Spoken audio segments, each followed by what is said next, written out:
All right, guys, welcome to Top in the Shop for October 13th, 2016. I'm your stream host for this evening, Robbie Votad. Joining me on commentary tonight, Mr.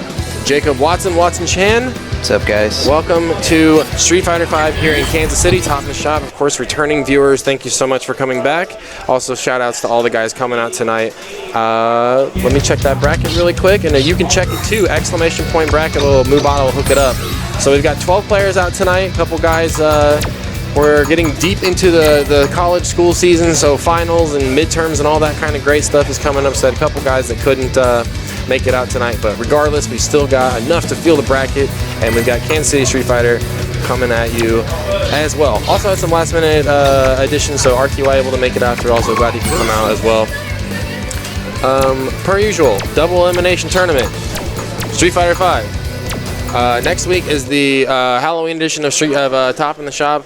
I'm going to have all of the Halloween costumes ready to go, the Halloween stage, and we're going to have our Halloween costume contest as well. Winner of that will get $25 to spend whatever they please. Dude, the Halloween Ryu is so dope. You know what? Did you read the article that Velociraptor wrote about the Halloween costumes? He said that's the worst one. Really? Or not his least favorite. Have you seen? He said all the colors suck for it. Have you seen what the hidden version of it though? When you like remove the helmet, it looks sick. Oh, okay. I like how all the costumes have the alternate versions inside of them. Yeah. Like that's just neat to me to have those. All right, so our first game tonight, our first match on stream. I assume these guys are going to get right into it. We have Fragger. So Fragger, I think, is his only second Top in the Shop he's been to. I believe so. And the first one was during Street Fighter 4. Oh, okay. So Fragger is playing Nikali. Fragger is, of course, one of the TOs from the Kansas side of things for Smash Brothers. Yeah, very strong Smash 4 player. Going straight into it here. Now, Nikali, just by definition, has an advantage in this matchup because basically what you're seeing right here, he's just going to get right up in Guile's face, going to try to maul as hard as he can. Not a lot Guile can do on Wake Up outside of meter. We got a trigger activation. Double side. I know Josh has been working on the Sonic Spire, rather. Both of these players are named Josh. Right. Sonic Spire's been working on the loops, but I'm not sure if he has them down quite yet.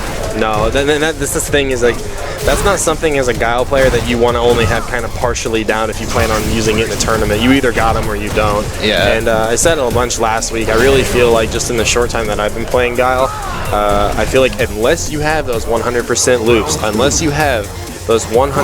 loops, I feel like your V meter is better used as a get off me tool. Yeah, kind of in the same term agree. that Birdie does. You know, just get off me. I don't have a reversal.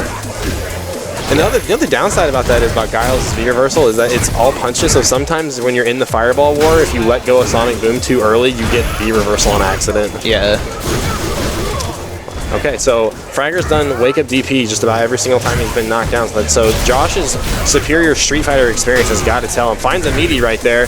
Oh, too far out. You have to land that down forward hard kick as early as possible to get the flash kick. Ooh, gave up his charge there instead of flash kicking. Yeah, and the thing is about Guile is if Josh has been buffering that charge, he should be having flash kick every time, and there he's gonna find it. Yeah. Goes for the EX too. Just to make sure. Yeah, just to make sure, just to get the extra invincibility, extra damage, so on and so forth. Didn't want to risk the double KO, which is a very strong possibility in this matchup because Nikali has some great jump ins. That was weird. That must have been one frame too late on that punish. We should have saw a crush counter off of that DP. He did crouch fierce, that's why it doesn't crush counter. Oh, okay. It looks similar to just the stand fierce. Yeah, they both look pretty similar. Which I don't know why Guile has. Guile is the only character in this game that has a 4-way hard punch where it's different every single direction you're holding. Yeah. And I don't know why they needed to give that kid his character that. Back fist, the kiss, which is forward hard punch. Back hard punch is kiss the ring. Crouch fierce, and then neutral jump. And then he is just neutral fierce as well. So Fragger kind of moves to the corner. That's really what you want to do in this Guile matchup. Kind of similar to the Nash matchup is really use that resource, that time on the clock to try to push Guile in the corner, really limit his movement options. Because unlike Street Fighter 4 where you could commit to a Sonic Boom, Crouch Fierce kind of game, anti-air zoning, Guile really doesn't have to, he doesn't really have those kind of tools and needs to, he's going to have to eventually commit to the rush down sooner or later. Yeah, and I was playing some casuals with Fragger before the tournament, and the weakest aspect of his game I would say that I noticed is he seems to have a little trouble anti-airing. I mean, and you saw Sonic Spire get away with a lot of jump-ins in that round, arguably probably what won him the round because he just was pressing his offense so hard. It's one of the things that it is a hard skill to make second nature in this game, especially if you are lesser experienced and you're more focused on, did I get my combo right? Did I get my combo that I've been spending all the time in the training room? So yeah, anti-airing can be kind of hard. That being said, this game is the king of quote-unquote simple anti-airs. Just stand jab would be enough as a deterrent to keep Guile out of the air, and at least you just net a little bit of free damage off of it. Finds a crush counter, opting for a throw. Yeah. Both players kind of a little bit of scramble situation. I think Fragger thinks that he maybe should have won that first game and going a little ham right now. Yeah. He's in that mindset of, I know that this other player has a fireball and I know that he wants to throw it, so I'm going to always use my anti-fireball stuff all the time. That's going to be safe. Still gets challenged. Another DP. Watch out. Ooh, nice shimmy. Overhead? Don't push button? Oh, nice. Wow, I'm really surprised. Damage! Wow, gets the throw. So he needs to start punishing either with the roundhouse, one of Nikali's farthest reaching crush counter buttons, or needs to dash forward, hit confirm damage. I'm sure Ray Sean could come over here and talk about what the proper way to punish it with flash kick. Like Ken can only really punish it with the stand roundhouse run Tatsu combo, and you can't autopilot with like the stand fierce stuff. Yeah, Ryu kind of has a similar problem depending on how close Guile is to him when he does. Oh, right, yeah, I didn't think about that. If Guile is like point blank when he does the flash kick, he'll end up on the other side, but Ryu will still roundhouse in front and will whiff. Yeah, I didn't think about that. Yeah, Ryu kind of only has the one avenue in that respect. Yeah, I think he can still do fierce, but he really, at that point, you might as well just do like a stand medium punch punish because fierce target combo as a crush counter punish isn't really that damaging. Yep. So back and forth here. Sonic Spire in the corner, of course. Not quite in the corner yet. Still has a lot of opportunity to move out. Air to air right now.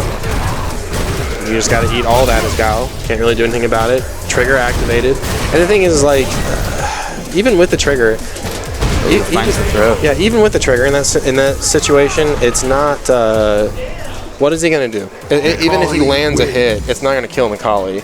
But where I'm going with this is a V reversal in that situation, however, knocks Nikali back, reduces the stun on you. It lets you get a chance to breathe and kind of reestablish the zone. Sure. And that's why I think it's so important. Unless you have a guaranteed V trigger combo, and I mean I gotta say, unless you've seen something I haven't, but I feel like even simple V trigger combos with Guile are not worth the damage, but the loops are.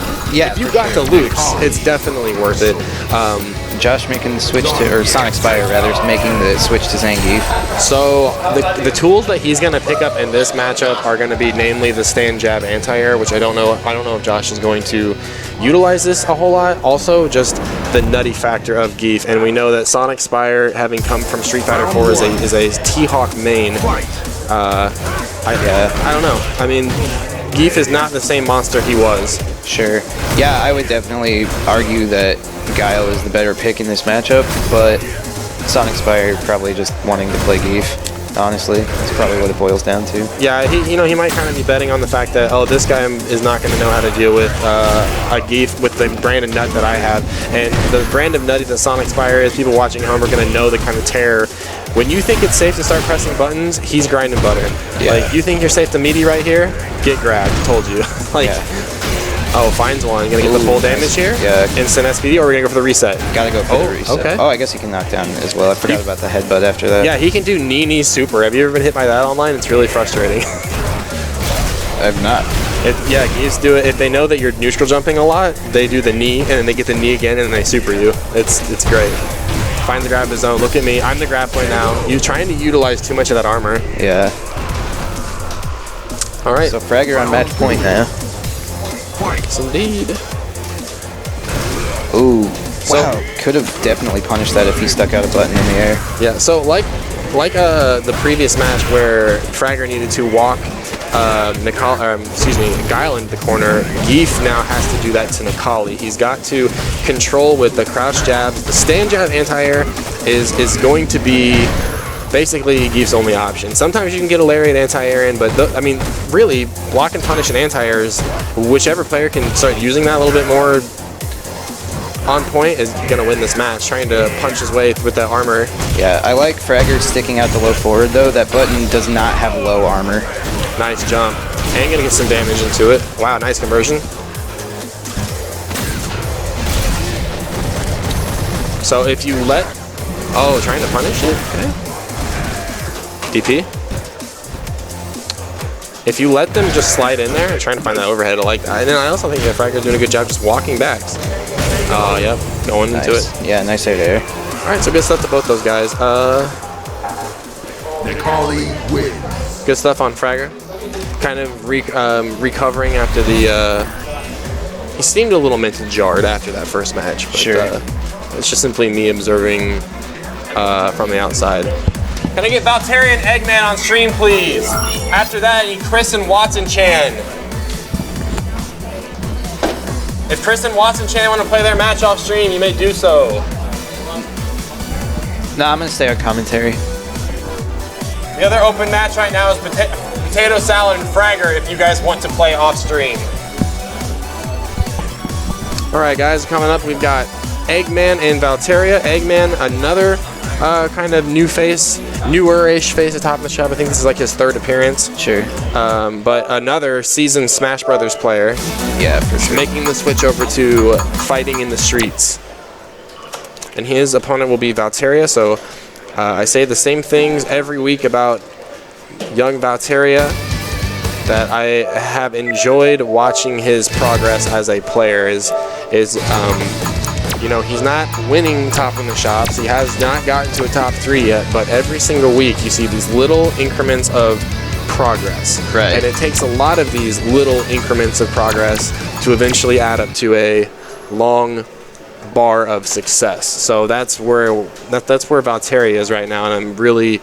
It's always interesting to see every week what he's able to, what he's been practicing, what he's been grinding online, what kind of frustrations he's been dealing with online, because he's one of our players in KCSOK that loves to sound off about this week's cheapness. Sure. Alright. So... Looks like we got Urian from Eggman. Yeah, Eggman played Balrog and Ken before. I think Urian fits his playstyle. I am not surprised by this pick, actually.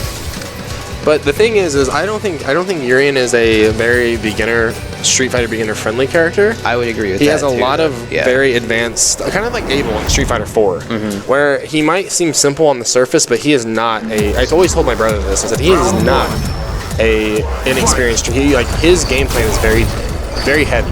Yeah. So let's see what Eggman can do right now. Finds a knockdown. Now, what John Sun pointed out, when John Sun pointed out in the Skull chat, was after Vega gets a crush counter sweep, he can actually get a free Barcelona wall dive grab. Yeah. Unless they have a invincible reversal. Wow, does it even beat jump back medium punch? Yeah, it's like a meaty grab. It's something about picking it up in those pre-frames or whatever. Gotcha. He just said it. He said it's free. Unless DP. And usually what that means is what you said. I can't imagine it beats jump back, because the grab should scoop it up. Yeah, I don't know. I remember on Twitter, Graham Wolf said that universally the cast can stuff wall dive with jump back medium punch. Right now, wall dive is the name of the game right here. Finds a counter hit, crouch forward. Both Vega and Urian have these crouch medium kicks that both look exactly like Sleep. Sweeps. Poison had that in 4 too. Right. It was very annoying. Well, sweeps aren't usually something you punished, in Street Fighter 4 anyway. So you just kind of were like, okay, I'm going to focus attack this instead or whatever. Right. But in this game, man, you want to punish all the fat buttons. Nice confirm from Valteria. Both these characters kind of suffer from some of the same weaknesses when it comes to the up-close game. Neither one of them have... Well, I'm saying... Vega does have a 3-frame normal. Urian does not. In fact, his only get-off-me button is his V reversal and his EX headbutt. Right. I was going to say, Urian may not have a 3-frame normal, but he does have that reversal and EX headbutt. Yeah, only Vega lacks. Vega can't even wake up with super. His super has no invincibility. Yeah, you can media his super, and if you see Vega get counter hit out of his wake up, you look down and his bar will be completely gone. Yeah. Round 1. Fight. So Valteria picking up game 1. Just kind of, there was a good amount of damage being done from the wall dives and just these little trades, back and forth here. I want to. I like the challenge on the claw put away though. That is -3 if he cancels the stand fierce into claw switch. I mean, really, Valteria's whole game plan right now is just kind of smothering him in the corner. Finds a drop. We're gonna have a Aegis Reflector setup. Not gonna get a chance. Ooh, yeah, I like. I love the presence of mind from Valteria to cancel throws. Well, no, to slide in reaction to him walking backwards. Oh, right. Shoulder? Oh, okay. Oh, he's holding back. Another reflector. What I want to see is a button into reflector. You don't ever just want to throw it out. Now would be a good time because you have the corner. Sure. Oh, punish. Yeah. Oh, that should have been around. Yeah. A proper punish would have killed. So even just a crouch strong shoulder tackle probably would have killed. Yeah, for sure. So Valteria on match point now. Nice crush Stand fierce from Eggman. Oh, nice. I like it. Nice. Caught him walking forward. As far as Urian's V skill goes, not very relevant in this matchup because all it does is give his knee drop and his shoulder tackle a click of armor. Wow. Sure. That's so built in. And Urian has the motionless shimmy because of the way that stand hard kick is built. His hurt locks like shifts backwards. Yeah. So he can just kind of knock you down, and then without even like whipping and jab or anything, like what you normally see from like Ryu, he can just basically hold down that hard kick and get the little delay. Yeah. Nice command grab. Not going to be enough. Not quite. Yeah. Oh, got it. Finds a regular throw though. So it looked kind of like Valteria was just kind of running circles around young Eggman right there, but a lot to be learned. Again, the Eggman not able to come out a whole lot, so I hope to see him take that momentum and keep pushing on. So coming up next, we have Chris and Watson Chan. Chris and Watson Chan. After this, myself and Alex. Open matches, Potato Salad and Fragger, RTY and Valteria if you want. Joining me on mic, however, is Mr. RTY, Ray Sean. What's up, sir? What's up, man? How you doing? Glad you're able to make it out tonight. Glad you recovered. You had quite the week. Yeah. You recovered from that car wreck after topping the shop last week. We were getting rained on here in KC and had a couple of our players got bodied. Little bopped on the road, but everybody's safe, and that's the important part. So, yeah. Be safe out there. These roads ain't loyal. Well, what it is we hadn't gotten rain in such a long time that the ground was like so hard that when the rain did come down, the ground couldn't soak it up, and it was just kind of sat there. Yeah. Like even we were driving home, and I was just like, "Yep, this is the kind of crap where if your car gets out from underneath you, man, it's gonna be." Yeah, that's what happened. I lost control and I couldn't find it. Yeah. But yeah, I'm okay. Just the doctor said I had a minor concussion, so. Nothing too big, just like staring at lights for a while kind of bothered me a little bit. So Chris going with the specifically Street Fighter Alpha 3 Theism Ryu color. Street Fighter in the Alpha series, you could pick 3 different versions of a character. Basically, you got 3 different ways to use meter. Theism was like basically give everybody a Ganation, and that's where when people say that Alpha 3 is broke, that's why. So anyway, or no, wait. Switcheroo. Yeah, no, never mind. It should be switched. Watson Chan is playing out the Yeah. Theism. Yeah. Chris playing the Cammy. It reminds me of a blue raspberry like popsicle stick with like the red and everything. Yeah. Oh, nice idea to try to parry the spin knuckle on the way in. However, I mean that's one of those moves that once she gets in with that move. However, you want to hit it on the way in. Yeah, Watson did a very good job of dealing with it last week. It almost seemed like the move was pointless. Watson was shutting it down so well, but he started off with it landing this week. So. All right, so the one thing I've noticed that Chris already has changed up his mix-up game. He's going for a lot more of like the kind of the hooligan shenanigans. That was stuff we saw. I remember like week 1, 2, 3, where like Wraith was really blowing people up with that because it was like, what is going on? This is like El Fuerte, the girl over here. Oh, I went for the XAS Samurai tech. I appreciate going for that, like trying things like that early on in the match. Yeah. The thing with the hooligan is like all the options can just be ducked and anti-aired out of, really. So you can throw her and you can throw her out of it. If you have the perfect timing, they added a specifically a throw box to the move in one of the very early balance patches. She got a throw box.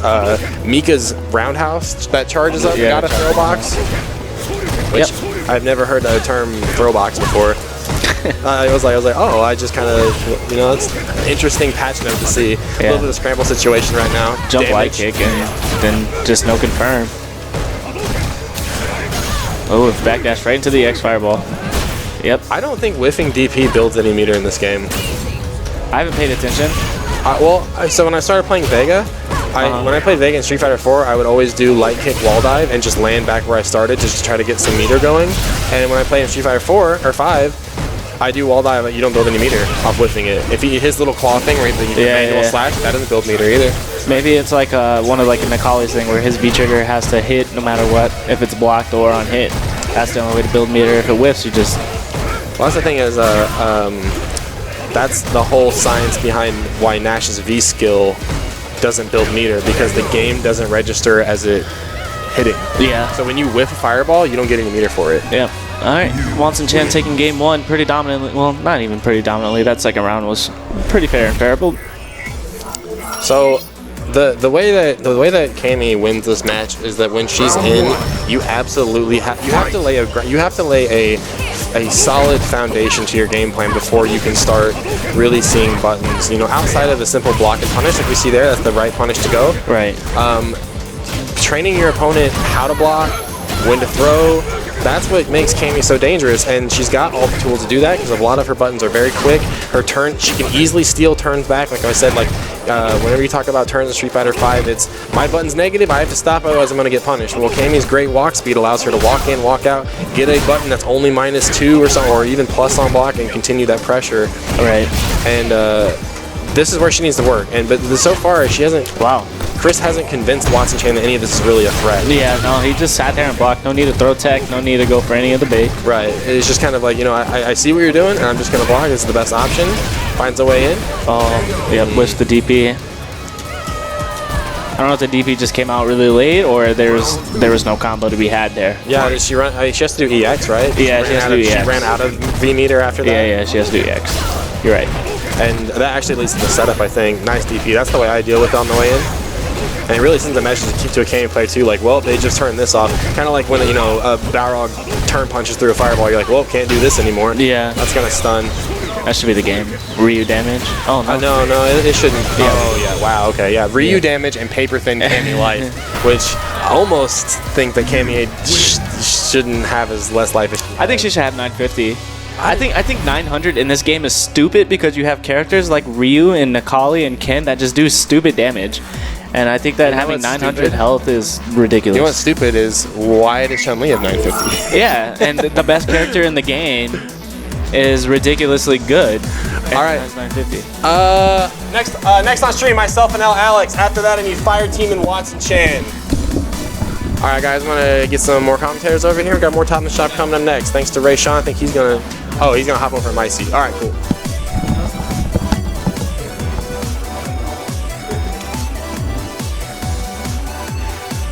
Here's your consistent Kansas City stream, by the way. What? Say Smash was just complaining, man. The last one we had, they didn't pay him, and then he left, and then they got salty. I don't know what to tell you. Pay? Oh. At next level streaming, no one was like bothered to pay him. We tried to work it into our tournaments as KSO as part of like the fee, just like to pay the streamer to do it full time. That's whack. It was just one of those things where you put on another $5 to a tournament. I know, yeah. All right, we're back at it. If you're gonna try to get into business of streaming, you need to keep your fucking bait down. All right. So jumping into this next game here, we have TKC Robbie Vota versus L Alex. Robbie Vota, the Robbie Vota, the premier Ken of Kansas City. The one, the only, the true Ken Masters himself. By the way, man, I'm Josh, aka Fragger. Hey, Sean. Nice to meet you, man. Yeah, and then L Alex, I think he's been playing Cammy lately, a little bit of ball rug here and there. Robbie, been playing the game, has more of the experience. Alex verbally saying he does not like this game, but A lot of people share that sentiment, but it's still just play it. it's a lot of things where your first fighting game will ever hold a special place. a special place in your heart, and it's hard because you're always going to compare the next version of that game to the original, and it's really hard to move on, and I understand why they would do that. But anyways, Alex is going with the Balrog.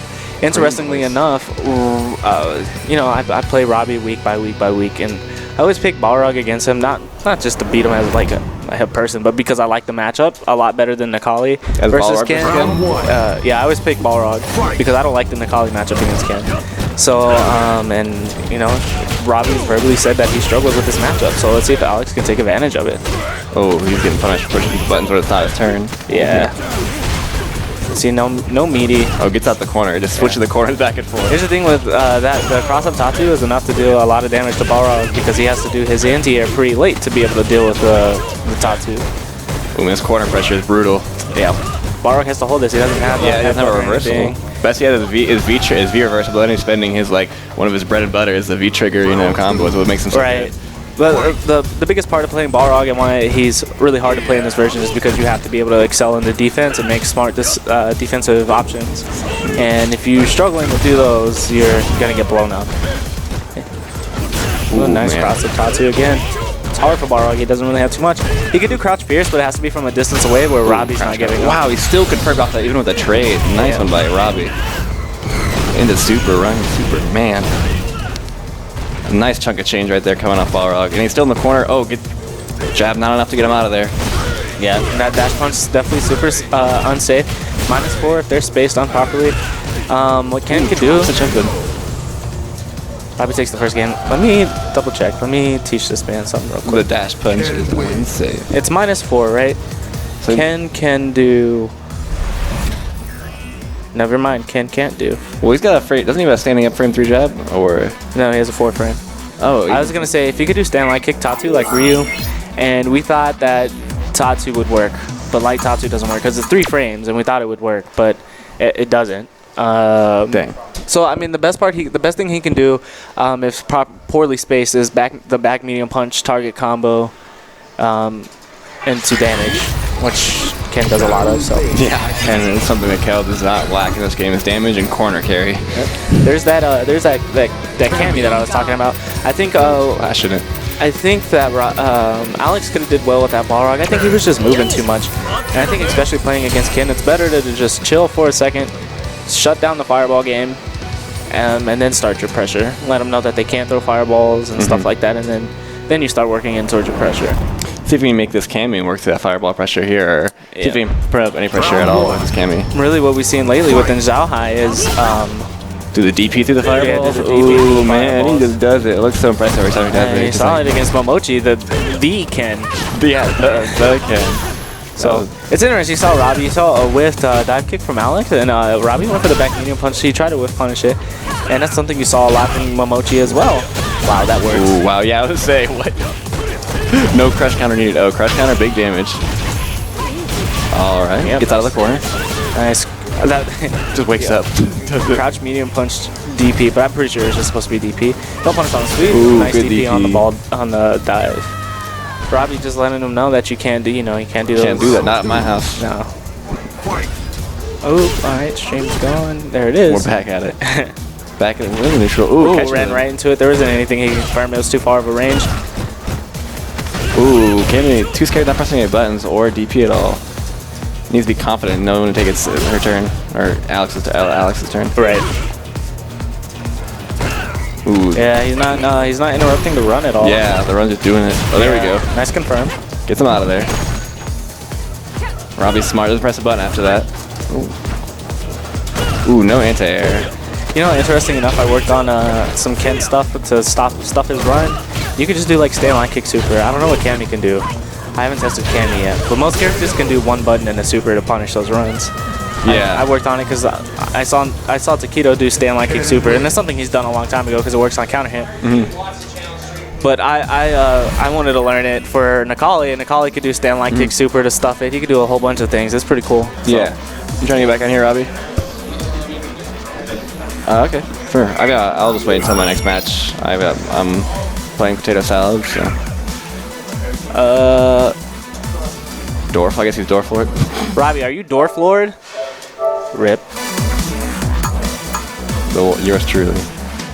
Dwarf Lord. So Kong's not here this week, guys. I was wondering why I got seated this week. Kong's not here. Of course, I placed 4th place last week, so the top three placements.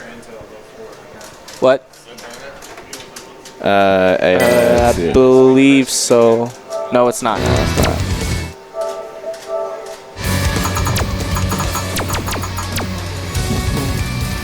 Good old button checks here before we're getting back into it. We have Watson Chan versus Fire Team coming up right now. Yeah, these two famously play each other all the time. Obviously, the Oak Grove guys, very familiar with each other. Of course, the same crew, you know. You get familiar, right? Playing each other week to week, and by that regard, you get really good at playing that character. This is one that me and my boy Watson relate to each other to when we say we have a mental block when we play Fire Team. I don't know why. You just kind of have that thing where it's Fire Team, yeah. Like it can be intimidating, Fear Aura. But interesting, he picks the Mika. Yeah, I mean, and he does it to counterpick Nash because he doesn't believe that Ryu Nash is a good matchup for Ryu. So he picks Mika to try to counterpick because essentially it is a counterpick. I get you. Fire Team. All right, and we are diving into the game. Sorry guys, I'm getting names updated here. And we start off. Ooh, drop kick puts Mika in the corner, but don't worry, we'll work their way back. Back into the corner here for Nash. We got the emo Nash against the happy Mika. That Valentine's Day Mika. Nice confirm. Dash up. Use that fireball as cover to walk up. Dash up. It's so good. There's nothing you can really do with that fireball. The sonic boom. Ooh, with the jab knife. For one time, the X command grab misses. Or the command grab. Oh, high stun on Mika. Let's see if it keeps the pressure on. What's the mix-up? Oh, nice. It uses the net dash go to get out of the pressure. Ooh, nice tick there with the command grab. This is where it starts. In the corner, this is what Mika needs. Ooh, I think she was too far for anything. Is this? Oh, nice jump back. This is hard. This is where Mika struggles a little bit in the defensive game. Oh, yeah. Ooh, it's just not working.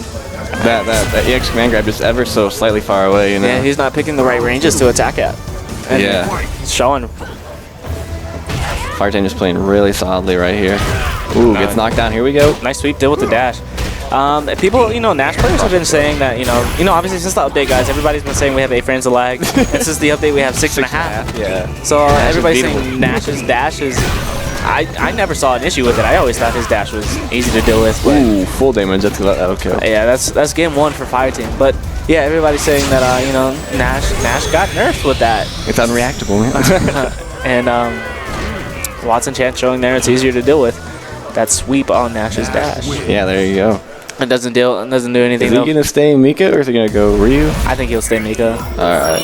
I think what the improper placements, the improper placements of the command grab is what really hurt him. Slayed him in the match. Yeah. Ooh, he's just gonna step by all of Nash's zones right here. Nice forward roundhouse. Wasn't counting it, so he couldn't confirm off of it. Man, just laying the offense on thick here. Yeah, nice B reversal. Good B reversal. Sometimes you have to steal a turn, especially against Nash. If it were, also Mika's command grab so good, or not command grab, B reversal so good. Yeah, because it gets the knockdown. Really good knockdown. And time to recuperate. Pressure. All right, V trigger, get him out of the corner. Yeah, he was still in block stun. Yeah, I couldn't get him out there. It was too early. If you timed it a little bit later.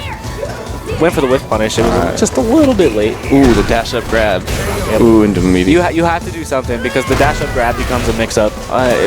Nash's dash up grab is so good. It's so strong because he has such a strong shimmy, and especially when he has that bar of super, you're best off jumping like that. Ooh.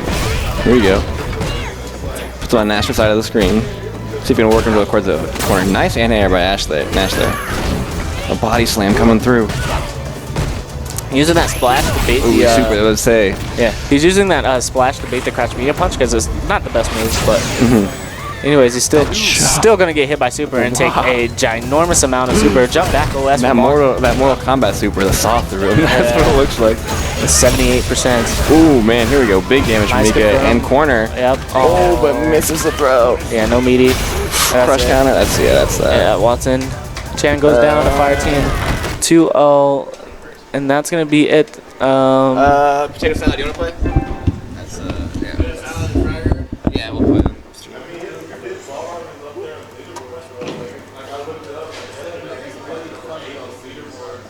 Okay, so up next we have Fragger And Potato Salad, a very good lore. I played him last week. I beat him first in winner side. He eliminated me in loser side. You hate to see those things happen. You hate to see those kind of things happen, but they happen. He's very solid, man, and he's taking advice from Kong when Kong tells him to play dirty, and he started to do that a lot more, and it's starting to show. Fragger, a Necalli player, I haven't seen too much of him before. I know he plays the very ugly color of the Samurai alt, though. So far, some scenes. So joining me on the commentary, guys, I have Valteria, my next opponent, my first opponent in like 7 weeks. So you know what that means. You're gonna bot me, dude. Free. It's either gonna be that. Nah, I'm gonna bot. That's alright, man. Just because I don't practice doesn't mean I don't have new tech. Or just because I haven't practiced doesn't mean I don't have new tech.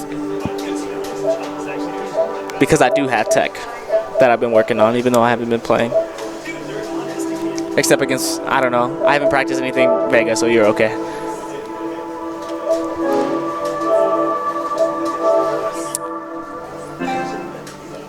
Are they ever gonna figure out how to play the game? Yeah, man, it's 2016 and we don't have PS4 compatible sticks, and you know. Oh, that's the struggle. Brook converters are only like $30, dude. I can't remember how much I paid for mine. I got my, excuse me, my PS2 converter, like $25. Because when I play MK on PS2 pad.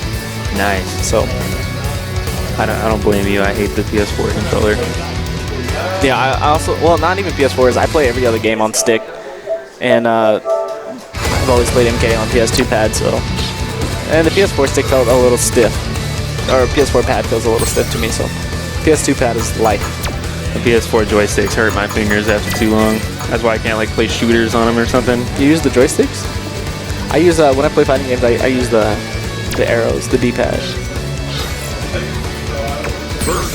I guess I'm just not used to that. And then I use control freaks when I play shooters, so I don't have to ever really worry about the PS4 On analogs. both sticks though? Yeah, on both. Like, cause I've seen it on like the. Everybody always uses it on the right. Yeah. I used to play with the right one, but I don't know. It always bothers me when my hands aren't symmetrical, like raised at the same level on both sides. It really bothers me a lot.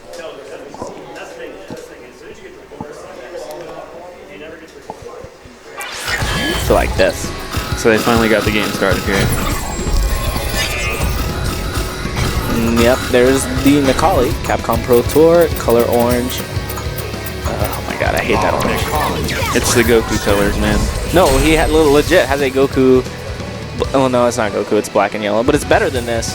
Literally any other color but this one. I like how like the past 3 games they've had like their color coordination's been on point. Like they had the green Kid and the green Balrog, and then we got the orange Yeah. Laura and the orange Necalli. That's not intentional either. Like literally, orange is Potato Salad's color. Like he will die for that That's color. definitely his color. All right, jumping into it, man. Potato Salad having a lot of Necalli experience, obviously playing against me almost literally every week, and his lore is really solid. So it's really all about to see what Fragger can bring to the table, and he's gonna bring a DP, and that's gonna go into a mix-up after taking a lot of damage. Nice wake-up jab, no cancel. I think it's safe to say that you never expect a lore player to be as good as Potato Salad is a lore. Nah, man, you do. It's just, it becomes too much at times. He's Like, got tricks up his sleeve, man. yeah, but it becomes too much to think about at times, and Potato Salad does a really good job of abusing it and recognizing what you're doing and adjusting himself to it. Like, you have to change round by round playing Potato Salad, basically. Definitely. He's very. And if he's recognizing that you're not reacting to his setups, like, he's just gonna go for the same setup over and over again. Watch when he does a crouch medium kick in the shoulder, and then if he doesn't end with a tackle, he'll end with either a grab or a command grab. And it's a strong mix-up, but you can literally just jump out of both options. At which point, later on, he'll start meeting you. So he understands the layers of this game. And that should be the game. Yep. And he caught him out with the crush counters, the meaties left and right, counter hits. Yeah, across the board. It was pretty. Oh my god, Robbie's gonna be mad. All right, I fixed it. It's a pretty dominant game there for Potato Salad, nonetheless. I'd play this matchup like I play any grappling matchup, and that's like you just gotta be super patient. Basically, what Fragger has to do, change up, is just get the knockdown, and you gotta rush that ass down. Like right there, you have to do some kind of meaty, and you gotta start the pressure, and you just can't let it go. That's how you literally have to play this matchup, because if you give Laura any kind of breathing room, it becomes a struggle for you. Oh, no whiff punish. Instead, lets him get the crushing kick in the stop. Oh, I'm sorry, it's a tackle. Okay. Wow, DP right there just in the neutral. He's getting a lot of DPs. I mean, I understand why. They're not crazy DPs. He's trying to prevent the resets. Nice sweep. Noticing that Fragger likes to walk back a lot, so he's sweeping in the neutral. Very good. Wow, that's really bad. Could have done that into some kind of stomp. Wow, man. Nice reaction. That was a really good reaction. Obviously, the V trigger, I'm not sure if it was intentional or not, but he recognized while the V trigger was starting up that a move was coming out and he DP'd it. What'd I tell you? You know what I'm saying? So it's up to Fragger to be able to recognize those kind of things where, you know, I'm getting hit with these same resets over and over again, or something similar, and he has to stop DPing. Yeah, nah, it's not working anymore. He's got to quit it. You know what I've noticed? America depends on too much invul frames. America. Japan literally never wake up DPs like once in a blue moon. He's gonna take the perfect KO. Yeah, it was pretty dominant. Pretty dominant. I like to see Fragger come back through loser's bracket though. Yeah, his Nikali's solid. Yeah, it's just he dealing. doesn't seem very confident Yeah. in the Laura matchup. Just dealing with a Laura of that caliber makes it a struggle. Hold on. Hey, can you make sure he syncs his pad? His pad's still on. So it's us next, right? Yeah, we could play. All right. You guys come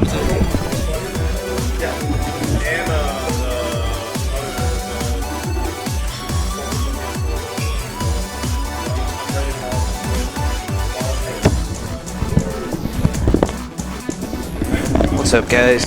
We got RTY versus Valteria coming up here. What's up? Which one just happened? This one. Hey, Watson Chan and Eggman off stream. Okay. Sorry. I was supposed to play. Wasn't I? Wasn't I supposed to play? Oh, no, not really. All right, guys. Thanks for watching Top in the Shop so far. Shout outs to Ray Sean, Fragger holding it down on some commentary. Valtteri was in here for a hot second.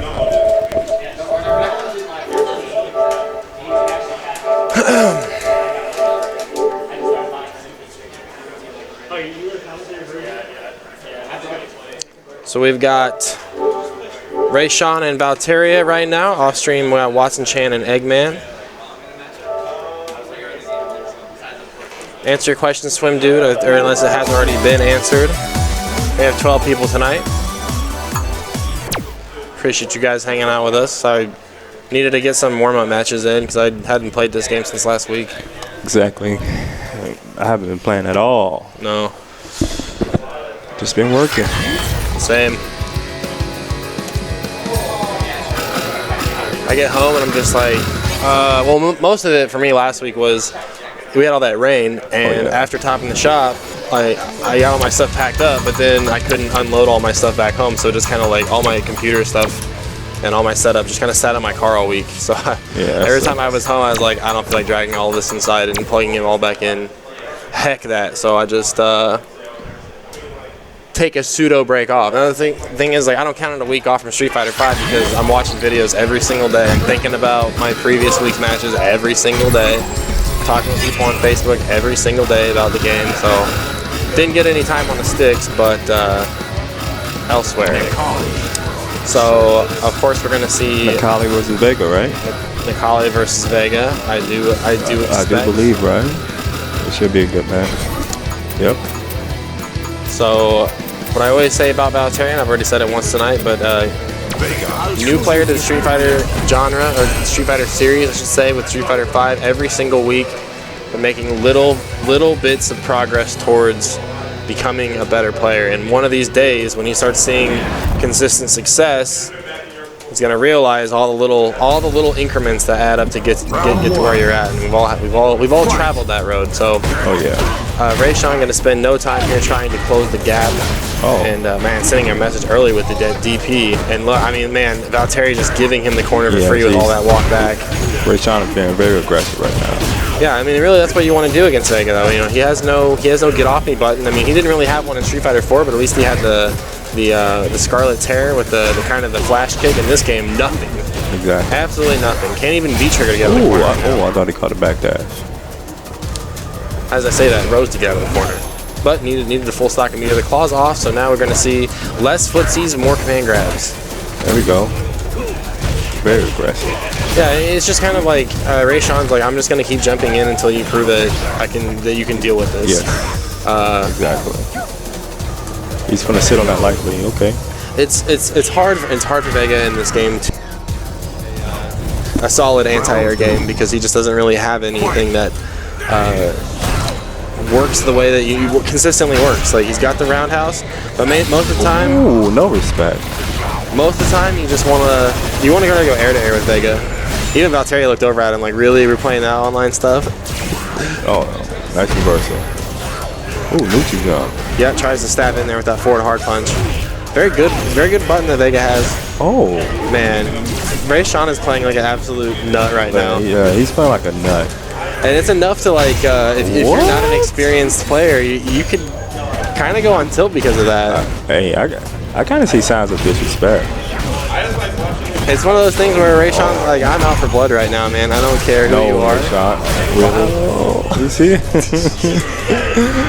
Oh. Yeah, that's the kind of face right there, man. The Valtteria's face where he's just like, come on, man. I thought we were going to play Street Fighter and you're being a scumbag. Rayshawn's like, look at my Urkel glasses, though. Right? All right, going straight back into this. They're talking to each other the whole time. Like, the thing is like, it sucks whenever a player like Valtteri gets exposed to this kind of like just kind of bullying as we're seeing, because it's like every week I talk about he's trying to like, I'm trying to play Street Fighter like a real human being here, and now I'm playing against Super Silver Nikali number 9,000. So a couple times tonight he's canceled that sweep a little prematurely into the rows. It's the only way you can make it safe, otherwise it's hella punishable. Wake up. Wow, wake up fierce? Hey man, only in the mind designed for Rayshawn can we possibly have logic behind that. I think it's the glasses tonight. You think it's the glasses? It's the glasses. That's the Just Do It glasses. I think he has on. Dude, this is Just Do It on another level though. You can Just Do It DP, everybody knows that. But Just Do It wake up fierce? No respect. I think Valtteri just need to slow down the pace of the game. Yeah. And he's letting Rayshawn get to him. It's kind of hard though. I mean, that first round was so much nutty by Rayshawn that it's kind of hard to get kind of hard to slow the game down and to find out what pace is Rayshawn trying to play at. Yeah, he gotta do that right there, which is standing fierce kick or whatnot, stand fierce. Oh yeah, stand roundhouse. Yeah, stand roundhouse, and then you could do air to air or neutral jump with him and grab him. Yep. You know, he has some options. He should be dead. He stood up. Good games, man. Yeah. Sometimes you just gotta see it. You gotta see it to believe it. One of those things. Can I get potato salad and Fragger on stream, please? Oh. Me and Bob Ross. Hey, let's go. Dwarf Lord. Doof. Get on commentary, Fire Team. They're all bad, but it's not my fault.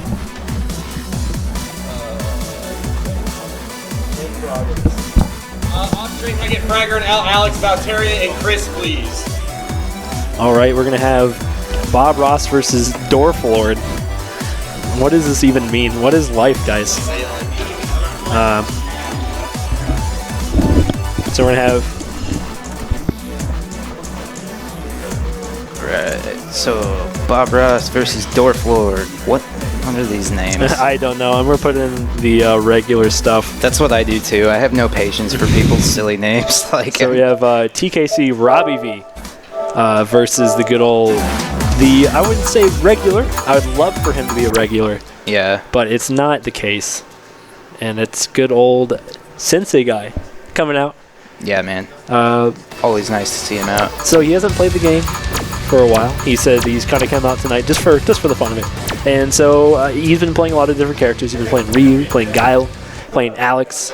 Playing everything under the sun. Probably see Alex in the set. Maybe Guile, but probably Alex. I would imagine. Yeah, I mean, we're probably going to see the Guile. To be fair, Alex, I meant to say, but to be fair, the Guile does have some merit in this matchup. But it looks like, as you said, the Alex will be the final selection here of TBR Sensei Guy. And so, do you have any comments on the Alex Shoto match? Was there certain things you recognized or anything like that? The thing about Alex versus Ken specifically is that unless he is like super max range, like max pixel distance he could possibly be to make Ken block the slash, Ken can punish all of the slashes with reversal heavy DP. All right, so that's pretty sweet. That's good information to know here for TKC Robbie V, as he's going to go in against probably the best Alex player in Kansas City. To be fair, he's the only Alex player in Kansas City. Sure. Besides possibly Sonic Spire. But Sonic Spire has been opting to go for the Guile, so I'd actually put him as a Guile player nowadays. So we're going to see Ken going in here, getting some extra damage. Of course, Ken mainly known in that up-close game, trying to get the damage in with that target combo. You see him already trying to use fish for it there with the back medium punch. And Alex is trying to play at a range, honestly. That's kind of, even though he's a grappler, he does actually probably better buttons than Ken at range, hilariously enough. That crouch medium punch especially. Yeah, I would agree. Alex has some really strong buttons. Stand medium kick as well. Really, his probably only real weakness is his lack of wake-up options, but he's kind of a monster in neutral. Yeah, absolutely. Monster neutral and a definite monster there in the up-close game. Nice anti-air from Sensei Guy. And so, yeah, that's gonna be a really tough matchup here for both players here. Ken, of course, trying to get in on Alex, and Alex is like, nah, dude, I got to crouch me a punch into the gear, man. And then Alex is like, I want to go in, and it's like Ken's like, oh, hey, dude, nice, you're up in my territory now. Let's go, man. Yeah. So it's gonna be. See, that was the range that's too far to punish with DP. So perfectly spaced there by TBR Sensei Guy. No surprises there. We're going to get heavy DP there. One more mix-up will secure the round. Good run into the tick throw. So this should be kill. Yep. Yeah. Nice punish from Robbie. I'd like to see him go to light kick Tatsu there, just because not to spin the bar. He probably would not need the full punish, the medium kick Tatsu and EX, because after medium kick Tatsu, you cannot go into heavy DP for all you at home. You have to go into EX. And so, the light kick Tatsu would allow him to go for the meterless option there. Yeah. Although it is less damage overall, for sure. Significantly less damage, actually. Good DP there. Going to get a good anti. That's a very classic Robbie V move there. Another DP, though. That's another very classic Robbie V move, although not very well dropped from Sensei Guy. Yeah, that could have been punished with DP. There we go, full confirm. Ooh, wow. Looked like he wanted the shimmy, but wasn't confident in it. There we go. Yeah, gets a sweep. Nothing better. Oh, he did a shimmy again, but not quite getting it. There comes the TBR Sensei Guy special, just the EX full screen command grab. It worked on me. Alright, plus frames, gets the overhead. Ooh. There's a crashing punch. Oh, that's it. Yeah. That EX Tatsu, especially with the large stature there of Alex, really just hard, because of certain characters, kind of like the Japanese, whenever Chris Artain went over there, he talked about how they just kept crouching. Yeah. The EX Tatsu, that's all they did. They just crouched it, and then that's it. And they're like, oh, you're just misspacing it. Well, the thing is, if you're using it at a farther range where you can't crouch it, if you're at a range where they can't crouch it, then that means you're probably doing it too far away, because that's not as effective, right? So the thing is, either A, it's not effective, or B, it's crouchable. But against Alex, that big hitbox, really able to get him regardless. But good light kick Tatsu there. Ooh, too far out to get the DP there, though. Yeah. Here we go, full punish, but instead he was not expecting this SPD, so no surprises there. I think, was that punchable by heavy punch DP there on the slash? Would you say? That was not? The elbows are always, unless it's EX. Okay. Here we go, full confirm. Yep, too far away to get anything more. Couldn't go for the forward pierce again. Good throw there by Robbie V again. Almost, I'd say, isn't it 100% hit rate on those throws so far? Almost. Yeah, pretty close. It seems really strong. Here we go, full. Just too far away. He went for it, but just a little too far away. Good anti there by TBR Sensei Guy, and there it is. Yeah, Crash knee kicked it. I don't think Robbie's super confident in the DP punish, but at the very least, I would like to see him check these -4 moves with stand light kick. Yeah, I mean, that's a kind of a guaranteed punish, right? Yeah, because even if it doesn't punish, like, Alex doesn't have a reversal, so it's not like he's just going to mash through it. Here go full confirm. Yep, full confirm there from Alex. And look at that damage, man. Just so much damage. There's a full power bomb. Oh, he went for the shimmy power bomb. That would have been pretty nuts. And so now we're going to see Sensei Guy going in. Wow, doesn't even care that it hit. He's just going to go for the damage. And there is the EX full screen. It's not going to matter, though. Yeah. Sensei Guy going to tie up the set count. Yeah, it's going to be 1-1. A very convincing game there by TBR Sensei Guy. For sure.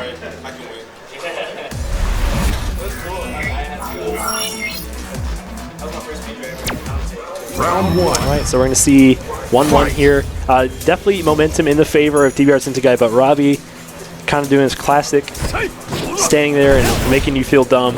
Yeah. And you do feel dumb, promise. So now we're going to see Sensei Guy grabbing that throw. Not too much advantage off of it, though. The back throw can't get a Oki off of it for like other characters, like some other characters, should I say. Crouch me punch connecting. And that, wow, just stopping the jump outs of Robbie B is TBR Sensei Guy. Gotta stop challenging these plus frames as Robbie. Yeah, and now there's a power bomb. And he's dead. Like, honestly, unless, yeah, that's it. Oh, wow, never mind, that was light power bomb. Excuse me. Good jab. See, I would like to see that for more players there. The anti-air jab. A lot of characters in the corner specifically get their anti-air jabs turned on. For example, our Mika is a great example. Her stand jab sucks as an anti-air. But as soon as you get her into the corner, it actually is a pretty decent anti-air that works against a lot of the cast. Right. And again, very situational, and you need to use it properly, but it's possible. And you see like Alex there using a stand jab. He did a crouch medium punch already, but he then opted to go for the stand jab afterward because he had the time to do it.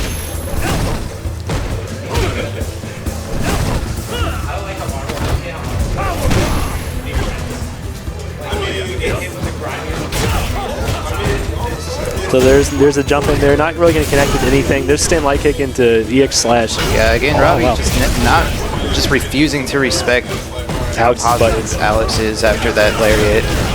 Yeah, it's very positive. +4? I think +3. +3. Ooh, wow, definitely could have got a better punish on that. Yeah. Oh, that was negative, but no punish. Okay. Nice tech from Sensei Guy. Yeah. Oh, wow, the crouch sphere is going underneath. Kind of pseudo options like that's it. Yeah. Wow, that was a weird interaction. Yeah, Robbie tried to beat that with the jump hard punch, but I think he would have been better off just going with DP. Yeah, it's going to be 2-1 there for good old Bob Ross. Going to get Robbie B back on the mic.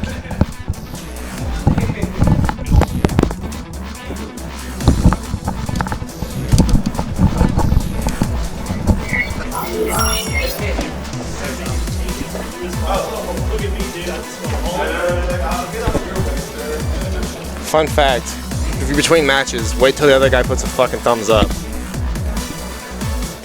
Did you play yet? Yeah, I won.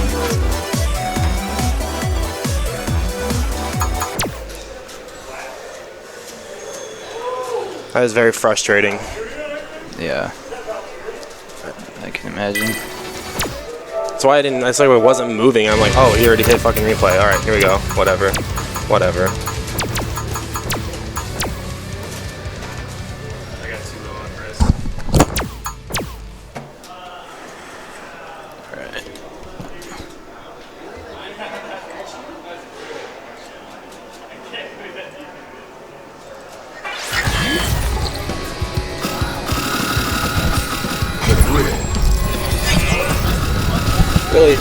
Really, it's fucking Capcom's fault not letting player 2 fucking decide ever. Yeah, it is definitely a more of a major problem than you would think in this game. All right, so run back from last week. RTY and potato salad. Round 1. Fight. So last week, potato salad really had the I really had the advantage when he's fighting at what I was calling the lower range. It's where one of potato salad's greatest strengths is holding the neutral for Laura. or with a character that otherwise really isn't considered that great in neutral. But as soon as Rayshawn was able to flip that switch and get on the inside where it really is Necalli's wheelhouse, that's where Potato Salad is able to get some momentum. And I think Laura, beyond any other character really in this game, is the momentum-based character where she's constantly has that forward. Wow, that was an anti-air V skill. Shout out to C Viper. Nice. But see, those are those little micro decisions right there that can make Potato Salad such a dangerous player. Is when he has the cross under opportunity, more times than not, he can go for the safe. Wow, finds a Hail Mary EX shoulder. Rayshawn not sweating it though.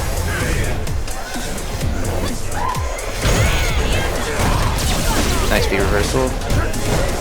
Op's not for the meaty though. But yeah, gonna have to go air to air against that type kick. It's one of those things too with that kind of momentum, with Necalli's kind of damage, with his brand of damage. When you're that far in the hole, really gonna be hard to make a comeback. Sure. And like I said, it's you can see the story of the match based on where the two characters are standing. I know that sounds like a very obvious. Oh, I love that immediate adaptation from Potato Salad. Like, yeah, I'm just gonna go air to air from now on. I don't want to deal with the dive kick. Right, because the dive kick is gonna blow up all natural anti-airs. Wow, really trying to bait out a DP. Potato Salad taking a note from Valteria's match where Rayshawn was a DP monster. Finds a reset off the throw. EX shoulder on wake up. Both players in a scramble situation right now. Slam dunk. Goes for the reset. Yeah, he's been doing that reset tonight. He did it already against Valteria. Everybody else winner side needs to keep note of that. Right now, he's just kind of like, this is what a whip punish. This is the most basic Street Fighter I've ever seen Rayshawn play. Like, he's not trying anything super crazy. He's just playing very basic Street Fighter 5, and it's working out. Necalli wins. Okay.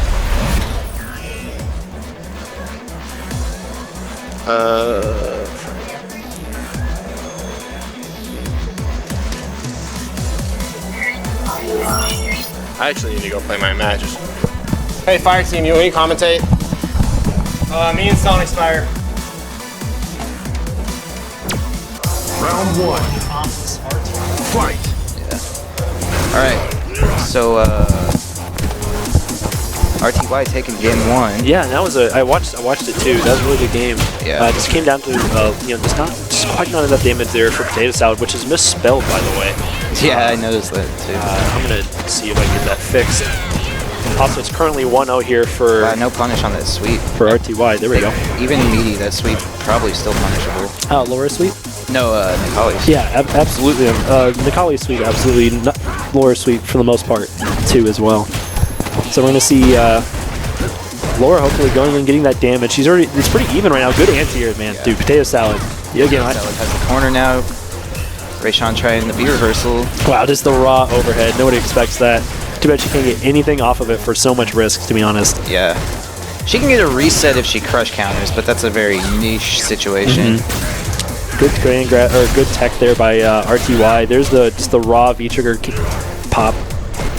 And so now he's gonna have to go in without that V-trigger, but he does have super. Good grab. Wow, surprisingly good. Oh, that's it. Wow. Welcome to the college, ladies and gentlemen. Yeah. So that's going to be 1-0 here in the series. Again, just getting hit by that stomp. You just have to recognize when it's just not worth it here from Potato Salad. Like, at that range, at the crouch me punch range, you just can't touch him unless you have some kind of advantage, especially Laura. She does have a fireball. So I try to get a fireball out, and it just really tearing it up is RTY, man. He's going in really hard. That's going to be a big amount of damage here. Going for EX Nerd Rage for maximum damage. EX Nerd Rage. Oh, wow. It doesn't connect there. He does have super, and he hasn't really been able to use it. Potato Salad hasn't really been able to use his super. Yeah.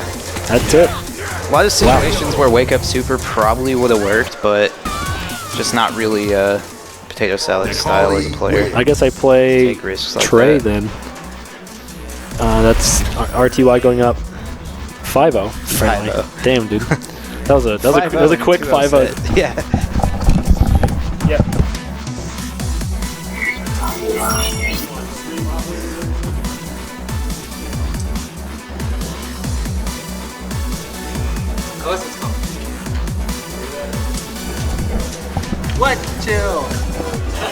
put words in my mouth, son. Yeah, all right, who's that? Oh, Fire Team, Sensei Guy, aka Bob Ross, aka Guy, Sensei.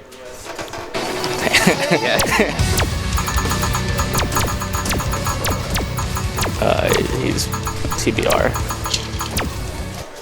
I'm gonna put him as TBR, Bob Ross, and then TKC, Fire.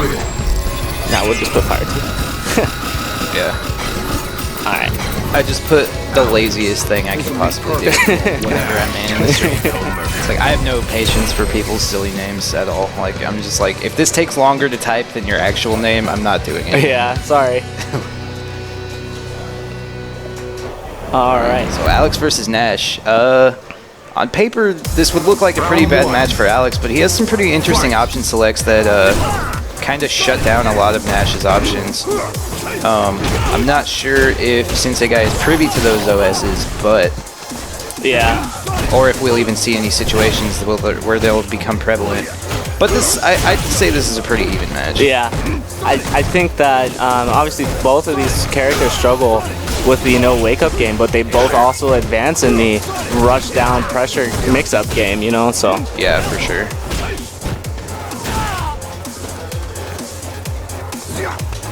Nice. Fire Team starting off with a very big life lead. Also has the meter advantage as well, so he's just been doing a better, like, the thing where Alex struggles is nice OS, really nice OS. Where Alex will struggle in this matchup is obviously where Fire Team excels at, which is in space control. Sure. If Alex can't get in, he can't do a lot. Right. So, nice shimmy. That's going to be in the super huge life lead to start the second round. Very strong shimmy from Fire Team there. Oh, wait for another one. But, Sensei Guy just backdash. Yeah. Just like, yeah, I just don't want to deal with it. Yeah. Nice hit confirm on the cross under. Strong anti-air. Misses the lariat, though. Yeah. It's so, like, inconsistent. Like, sometimes it hits crouchers, sometimes it doesn't. Yeah, that's the round. Weird spacing. So Fire Team going to go up one game. Man, I really need to learn the jump back OS. Fire Team just making it look so strong right now. It is, like, because it forces your opponent to, like, delay normal. Right. And then once you've, like, conditioned them to do that, you can just press buttons for free on wake up. Right. Okay. Do you want... We can play now unless you want me to finish commentating this set. Alright. Yeah, we'll finish. Cool. So, jumping into game 2, or well, on into game 2, I should say. Wow, only hit him with the second. Yeah, that was actually a weird animation. I've never seen that. It like counter hit him and like knocked him down, but didn't give him the juggle state. That was really weird. Nice. Like I said, that scythe is probably going to be the biggest thing in this matchup. Or it's a lot like how he plays against Nikali, where he just uses that scythe to keep you out of range. Yeah. But Alex has a little bit more to be able to get in. Sensei Guy just chilling in the corner here. Yeah. Nice punish. Yeah. Definitely not safe at all. I think he probably took a Sonic Boom read and it just didn't work out for you. Here comes the throw loop. Oh. Ooh, nice reset. Well, not reset, but read. Yeah. Meaty power bomb. That was a weird situation for both players to just kind of sit there for a second after that throw lead. Nice. Obviously, Nash can't DP those anti-airs, so that being able to change your jump arc is going to be a big deal. Sure.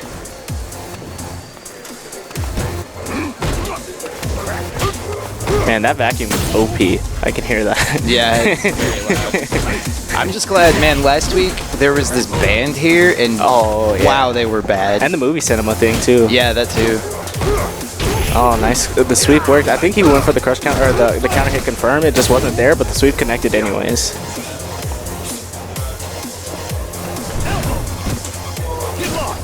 Nice. Sensei Guy just doing, he's doing a really good job of staying patient. He has the life lead and the round lead. No need for him to overcommit. He's doing a really good job. Sure. Ooh, took kind of an unnecessary risk. Yeah. Didn't need too much damage from it. Still a pretty healthy life lead. Fire Team gonna spin the B trigger. Probably not gonna get another one this round. Yeah, that's gonna be the game. 1-1 for both players here. Fire Team looked really strong that first game.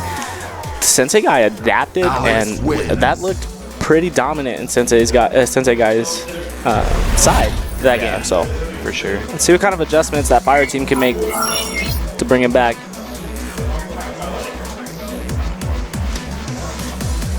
Winner of this goes on to winner's finals, by the way.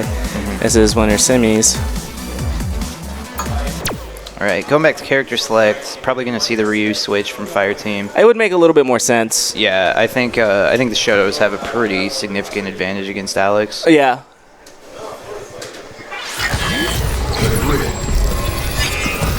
Yep, going right to Ryu. Yeah. Hopefully, the only thing we can hope is that his Ryu feels crisp.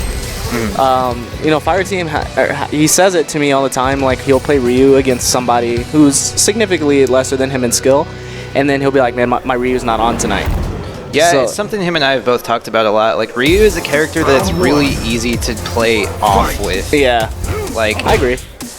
Ryu's definitely one of the harder characters to play at a high level in this game. yeah, he's like, it's weird because Ryu is like, he's a hard character to win with, but an easy character to learn. Yeah. And he's really good, like especially at a high level. I think he's like top 3 for sure. Yeah, for sure. It's just so much like goes into being a good Ryu player. Whoa. He did that into stand light kick. I didn't know you could do that. Jab, light kick, DP.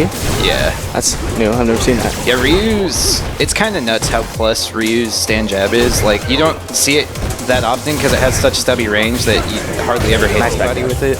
Right. But like on counter hit, it combos into crouch fierce. Like, it's kind of insane. Oh, yeah, that's... What? Yeah. I didn't... What? Yeah, counter hit, stand jab combos into crouch fierce. Oh, I didn't know that. That's disgusting. Ew. Fire Team taking that first game, making very solid adjustments. If you ask me, his Ryu is on.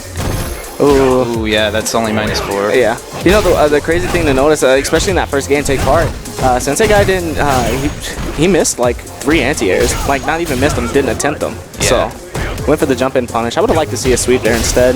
He kind of reacted late. Ooh, yeah, I really want to see him start checking these -4 pressure with stand light kicks. Yeah. Because Those slashes, yeah, they're -4. and the elbows. Yeah. Well, light elbow is -4. The other versions Are more super late. negative. Yeah. If you don't have a 3 frame, I mean, it's relatively safe to most of the cast except for Ryu. And I'm sure Fire Team playing a character with a 4 frame jab, like, I'm sure that plays a little bit of part too as why he's not punishing. Sure. Yeah, man, I don't know. I think the reason I'm just so want to check with that button is because, like, they gave Ryu Sakura's stand light kick in this game, and like that button is so amazing in 4. Nice confirm. That's gonna do a lot of damage. Nice DP. Jumped. I'm guessing he read a power bomb. That's why he jumped. Nice view reversal. Finally, he doesn't have to take that mix up. Lariat is +3. Neutral jump, light kick. Fire Team takes it 2-1. Yep. Over Sensei Guy. All right, I'm gonna have to go play Robbie. It's just me and Fire Team in winners finals.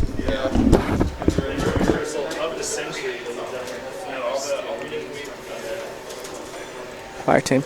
Hey, Chris. I would have DP'd there.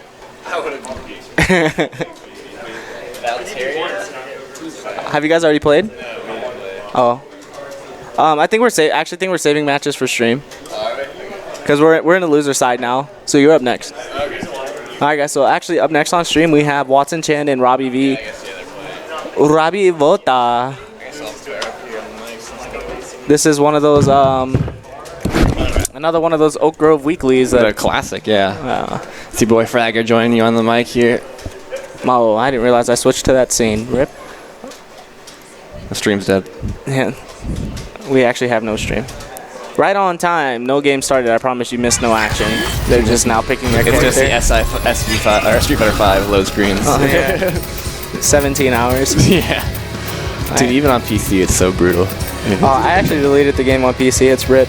I installed it when I installed the rootkit. Oh, you're waiting on the match results of me and Valteria. Yeah. But we're waiting on Strum. He said I'm gonna counter sit. Okay.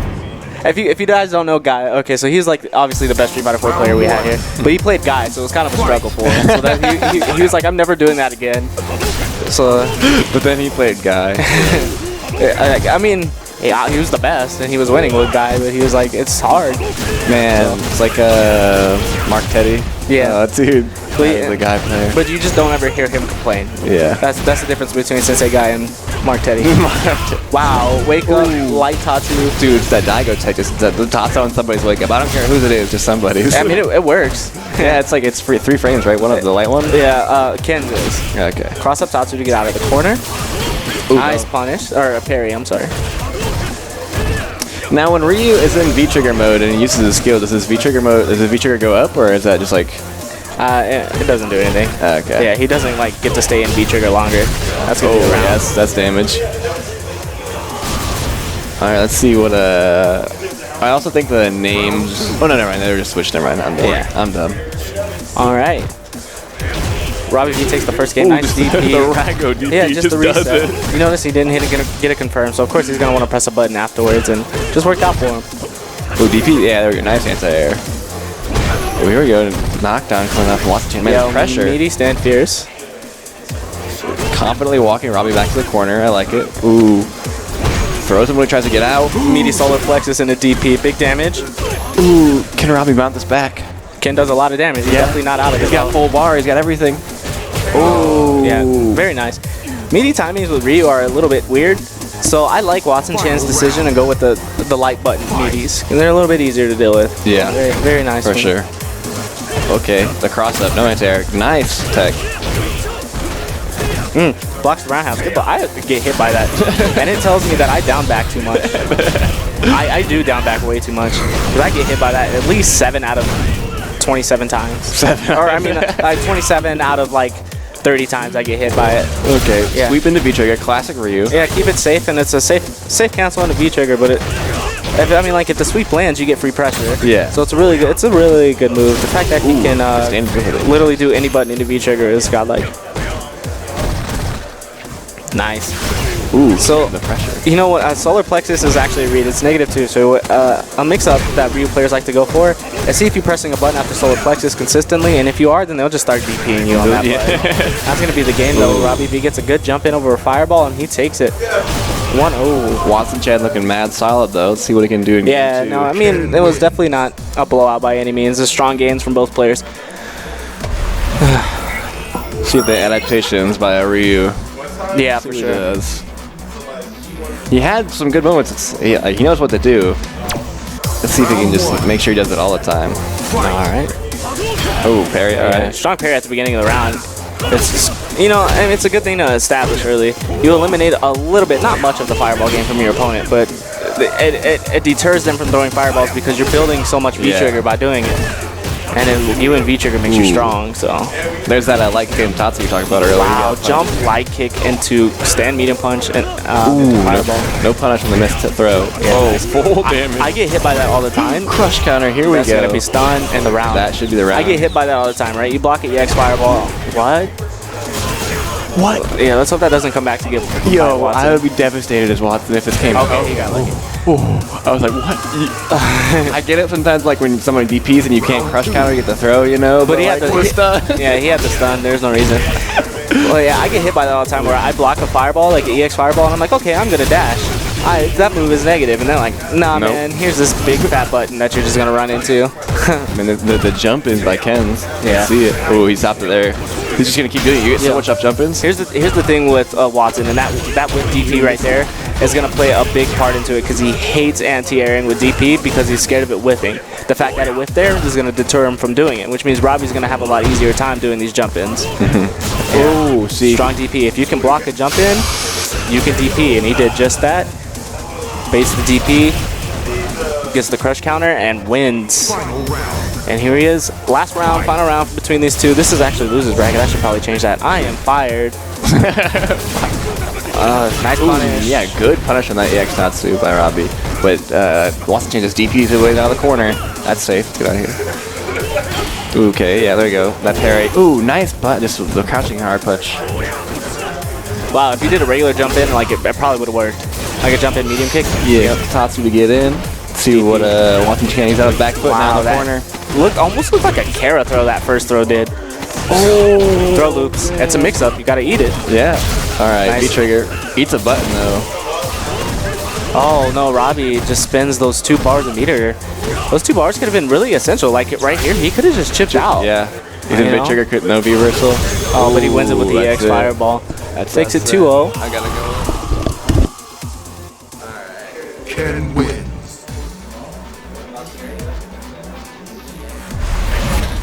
Volteria and Fragger.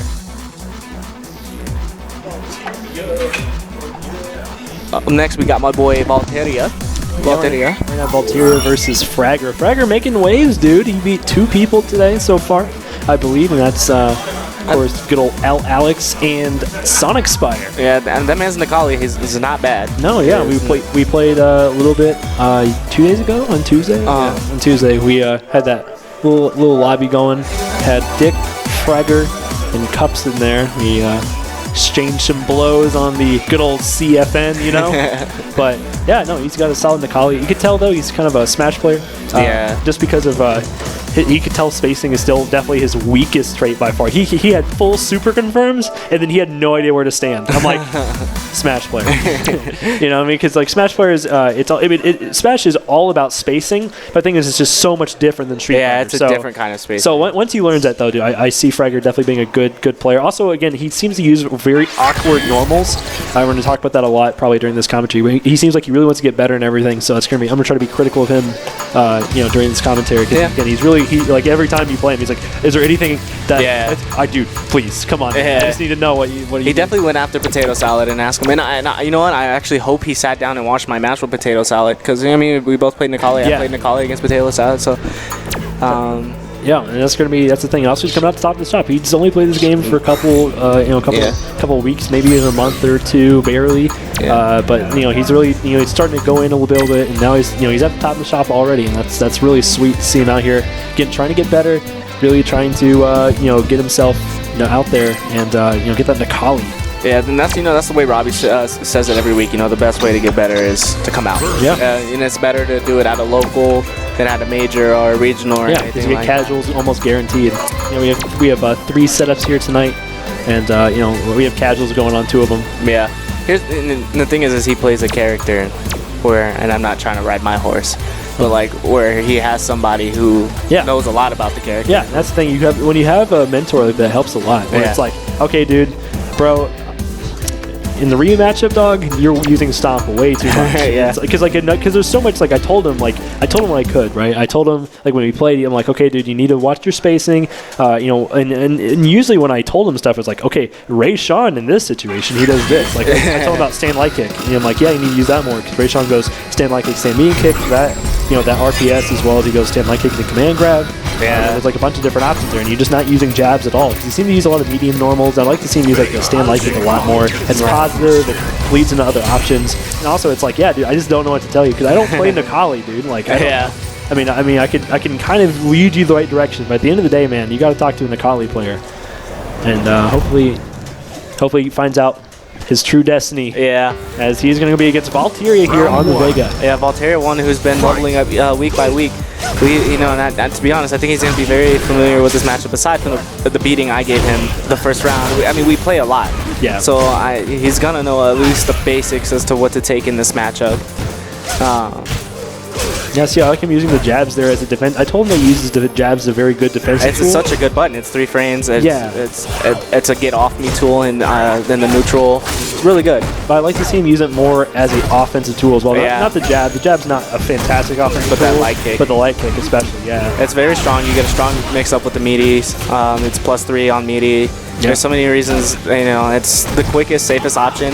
Obviously, you're gonna have a higher success rating with your mix-up off of the stand light kick than you would say if you went for a crouch fierce, just because the crouch fierce meaty has such a huge startup that your opponent's going to be able to be like, oh, I just need to block this, or you know, DP. I don't need to do anything. And the thing here. is also is like it's positive, and also it does barely any hit stun, so you can go for a throw afterward, you can go for a command. Even grab. if it hits, the command grab's still going to land. Land, yeah. Yeah, land. And so now we're going to see Valkyria here going in with the wall dive. That's going to be a kind of a scrub buster there, as Fragger probably does not know how to deal with it. Again, he is very new to. Wow, that's really good.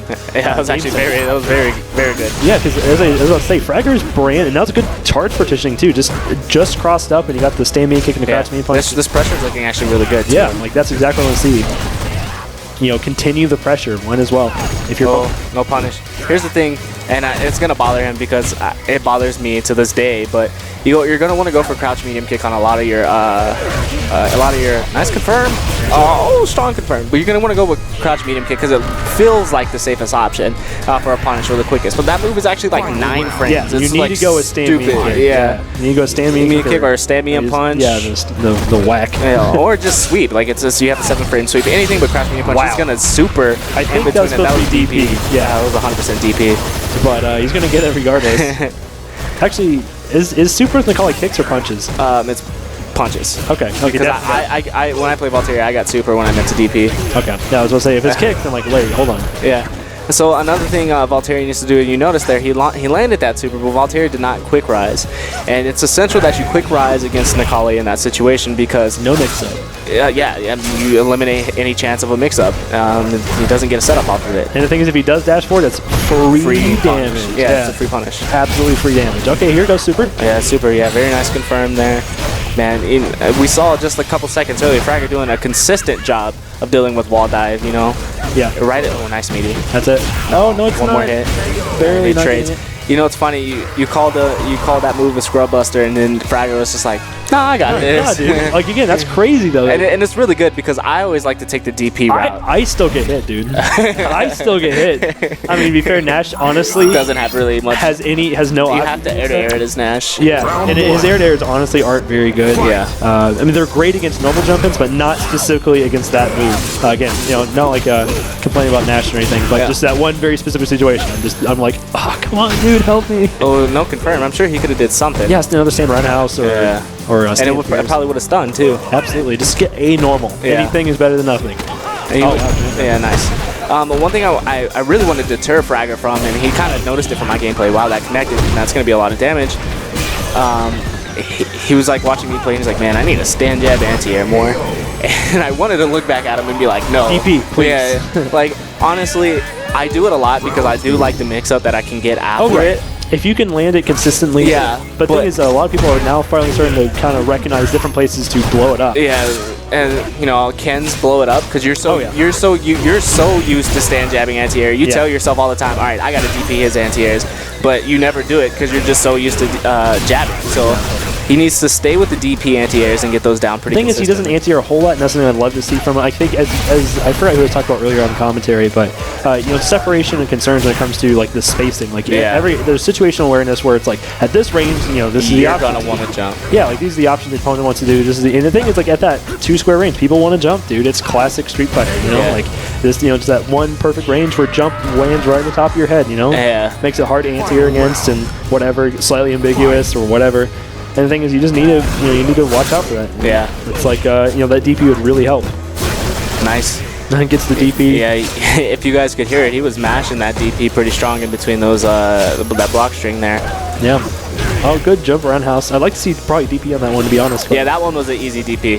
Yeah, it depends on the spacing. Yeah. You know, really, like the angle he comes in. Like, it's one of those things as a Street Fighter player, you see it instantly, and you're like, yeah, dude, that's a DP-able jump in. And then he's like, no, it's not. No, and then, and then you just don't recognize it as a newer player. But yeah, that was definitely, as you said, DP-able. What can you get off of that? Can you do, like, just regular disc guidance to punish Stand Fierce with Vega? I'm not 100% sure.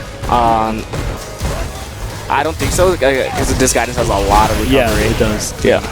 But to be fair, that Stand Fierce is long AF. Yeah. Oh, okay, here we go. No punishing the reversal. Is he going to DP after this? No, he didn't. Super. Yeah, it's very nice confirm. That's going to be big damage. Yeah, you know, Fragger just missing out on a lot of damage. He's getting the punishes, but not necessarily the correct one. Stand jab, wake up, please. Yeah. Oh, that's going to connect. Oh, it didn't connect. He could have canceled if that connected. Oh, one more hit. What's the mix-up? Oh yeah, I was gonna say I bet command grab, and then I thought Fragger was gonna DP. Yeah, that's I would have DP'd. That, and you see it, he baited the DP. He did bait the DP, so. Valteria stays on. It's you and potato salad.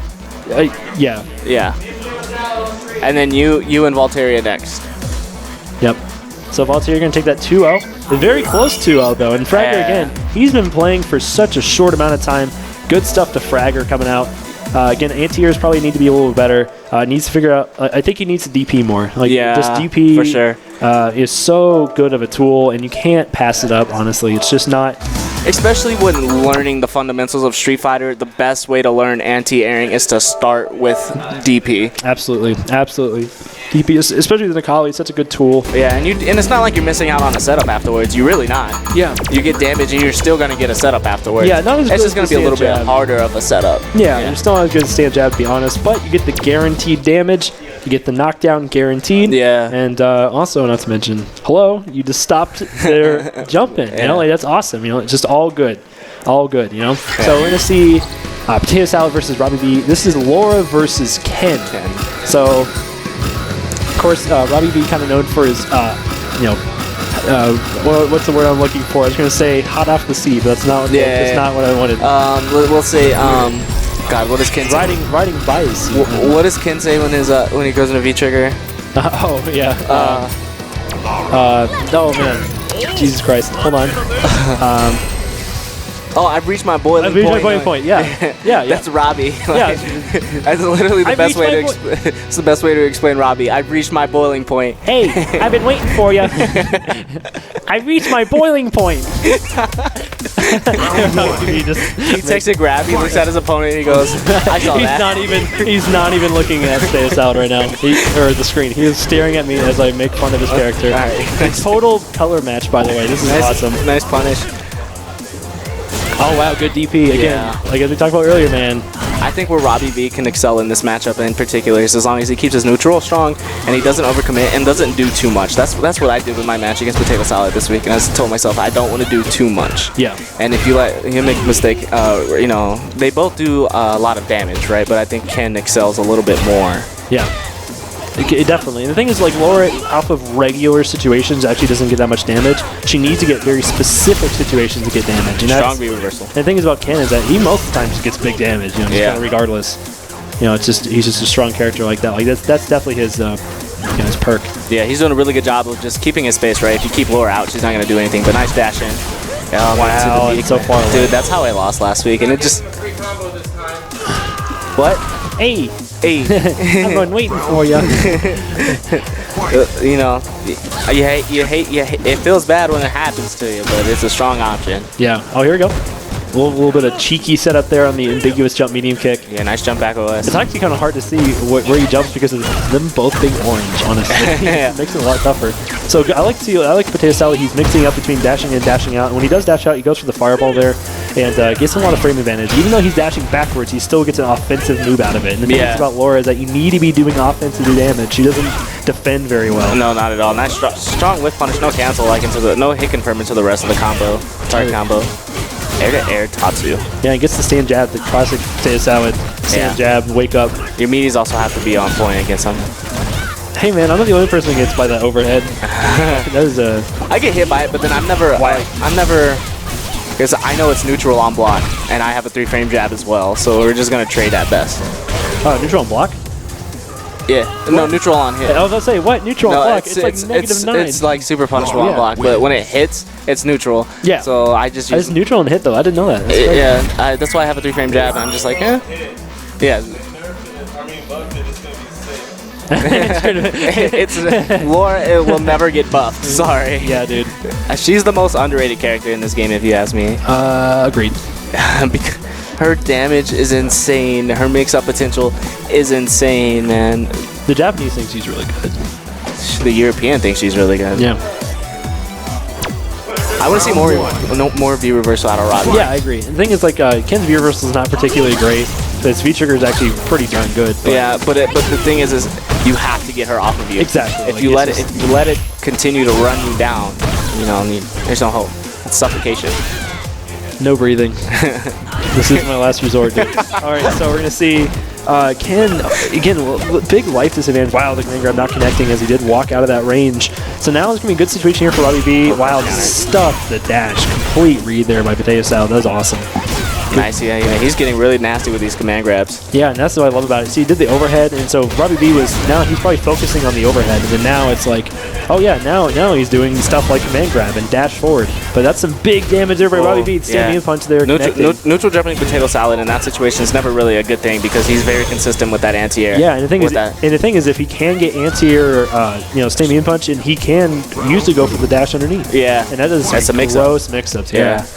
So now we're going to see a full super bar here for Laura. Laura is usually not opting, as I said that, to go for super, but instead opting for a few EX moves. Yeah, spin that EX Fireball is so strong. Yeah. That's obviously the plus move. It starts the pressure, so... it's interesting to see Potato Salad throw regular Fireballs out in the neutral, though, especially against a Shoto. It's not... It doesn't do it much against me because, like, Nikali could just punch it with his own V-skill. Yeah.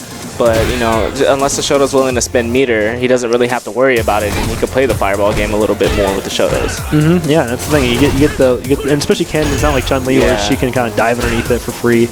And Nash, kind of has that classic, Sonic Scythe to get through moves like that kind of quickly. But Ken doesn't really have a gap closer like that. Oh, yes, nice. The grab beats the...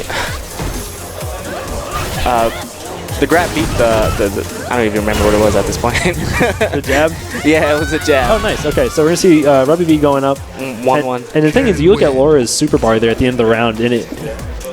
Here's the thing with Potato Salad, though. Like, we were talking about how Laura's going to always spin his meter on Fireball. Potato Salad will wake up super you if you are not paying attention. And the thing is, we just didn't see him use any of his bar. You know? Like, I'd like to see maybe... more V reversal. V reversal, as well as maybe using EX shoulder to get through some of those Fireballs if they're predictable.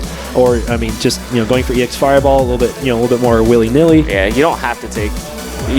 You have a little bit more of a defensive option as Laura. You don't have the best, but you do have something. Yeah, you have something, and that's the thing. Like, and the thing is that Ken is an offensive character as well. Like, he's not as offensive as Laura for sure, but you definitely need to spin your bar in this game to do any good. Nice stand medium kick beats the overhead. Honestly, I would have just blocked it, but he was pressing the stand medium kick anyways. So. Oh, that was a medium punch one, right? Yeah, it looked like it was punishable. Another thing to note, though, is, Ryu does a lot better in this matchup because he has a better Fireball than Ken. That was super punishable. That Fireball up close is not safe. Yeah, not safe at all. So now we're going to see Laura getting the command grab. Here comes big damage. No V-trigger available, though. I would love to see him, wait for a meaty. Oh, never mind. Oh, that didn't connect, sadly, but no punish, so it's all good in the hood. Heavy reversal. Eventually Potato Salad's going to grab that, So, it's good right now because he's not. But eventually, that's something to look out for. Yeah, and that was good there by Robbie V. Using he wasn't in range for V-trigger really. If he closed out the round right then he wasn't going to get a V-trigger anyway. Exactly. So I like him using the V-reversal there. It was good. But as you said, definitely a counterable option. Here we go, full confirm. Oh, just too far away. Reset, It was like he was too far away there for the stay mean kick. I had to go for a crash. Nice anti-air. One more hit for stun, and he's going to get the overhead. Just the cheese. Yeah. Here we go, forward fears in the DP. Nope. 9. The Laura doesn't do any damage. Oh god, what's it gonna do? So this is impossible perfect, and it's not the trade on sweeps, hilariously enough. So now, the thing is though, you look at the bars, and it's definitely a win for Potato Salad. Ken isn't able, as we talked about earlier, isn't really able to do too many special moves in this matchup. He doesn't throw that many fireballs. He DPs at the anti-air, is sure, but there's not a whole lot of special moves, and so it's gonna be hard for him to get super before he dies practically here. Nice jump forward. You jump back, you risk a chance of getting heavy shouldered. Oh, no DP. He gets a grab, though. That's big, though, that DP. Yeah, it gets him out of stun range, but he gets put right back into it. I would walk this out, to be honest. So now he's about to have super. Yeah, he has super, so this is a possible win. But that was perfect. That was a perfect opportunity there for Potato Salad to get the win before the super came online. And he's been clutching out a lot of games with that EX command grab. And, I would have loved to see a lot more neutral jumps from Robbie V in that situation. Yeah, or back jumps. Or back jumps, or back dashes. Jump back OS. Does he have it? I don't know if he has it because I don't have it. So. Every character is jump back. No, I mean, but does he know it? Know how to do it? Bob Ross, come on, kids. I'm gonna go get something to drink during the commercial break. Actually, Robbie's gonna hop back in commentary, so I'll top off.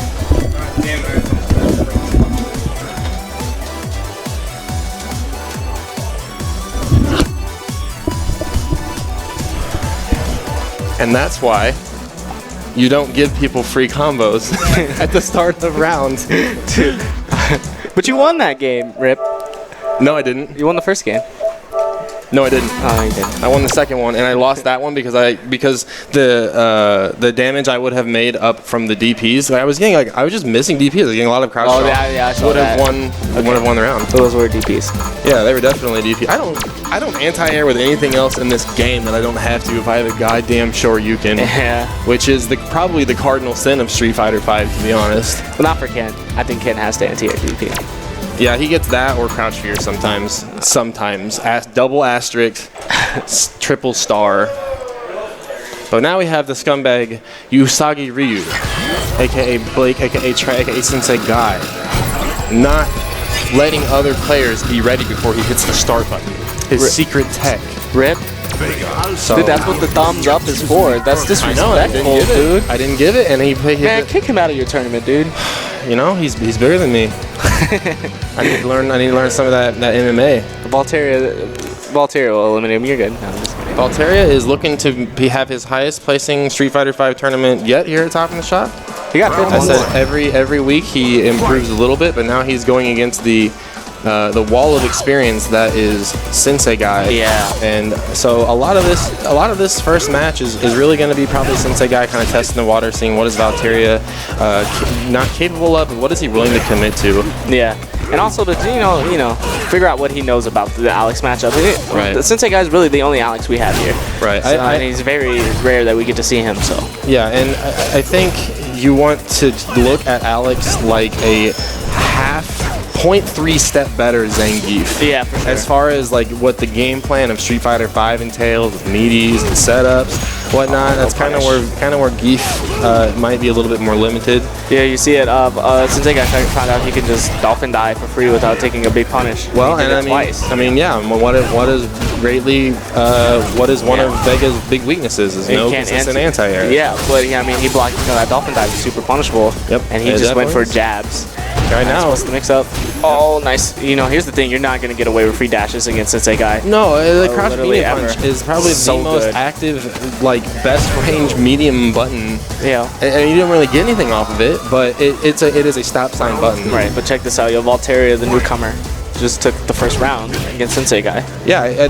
Okay. So the thing is, if he goes back and watches this, Valteria is gonna have one thought in his mind, like, "Wow, I played really clean that round." So every time he got damaged, he made it count. His mix-ups were on point. Yeah, he missed a couple punishes. That roll necessarily wasn't the best, and he got punished for it. But now I'm sure he knows. Yeah. The only thing if I'd go back to the first round, I'd be like, "Hey, when you had him in the corner like that, and you went for that point blank like claw switch or whatever, you need to just chill. You have such a huge life lead." And Sensei Guy now saying, "All right, I think I figured out what you're all about." Yep. You have to stay consistent playing Sensei Guy. You can't win one round and get sloppy. Like, never. No. So tick throw setup. Yeah, he's been going for a lot of them. They've all been landing, and he's been mixing them up very well against command grab. Very nice. Yeah, that's like that was a strange hitbox interaction right there. Vega teleported over to the right hand side of Alex. I wonder, how you can like autocorrect DP. Can you autocorrect that move? Probably. Just hit both corners and you're good. Probably. No, that's gonna be a big punish. Oh no, it's not. Is it a down up or is it a DP?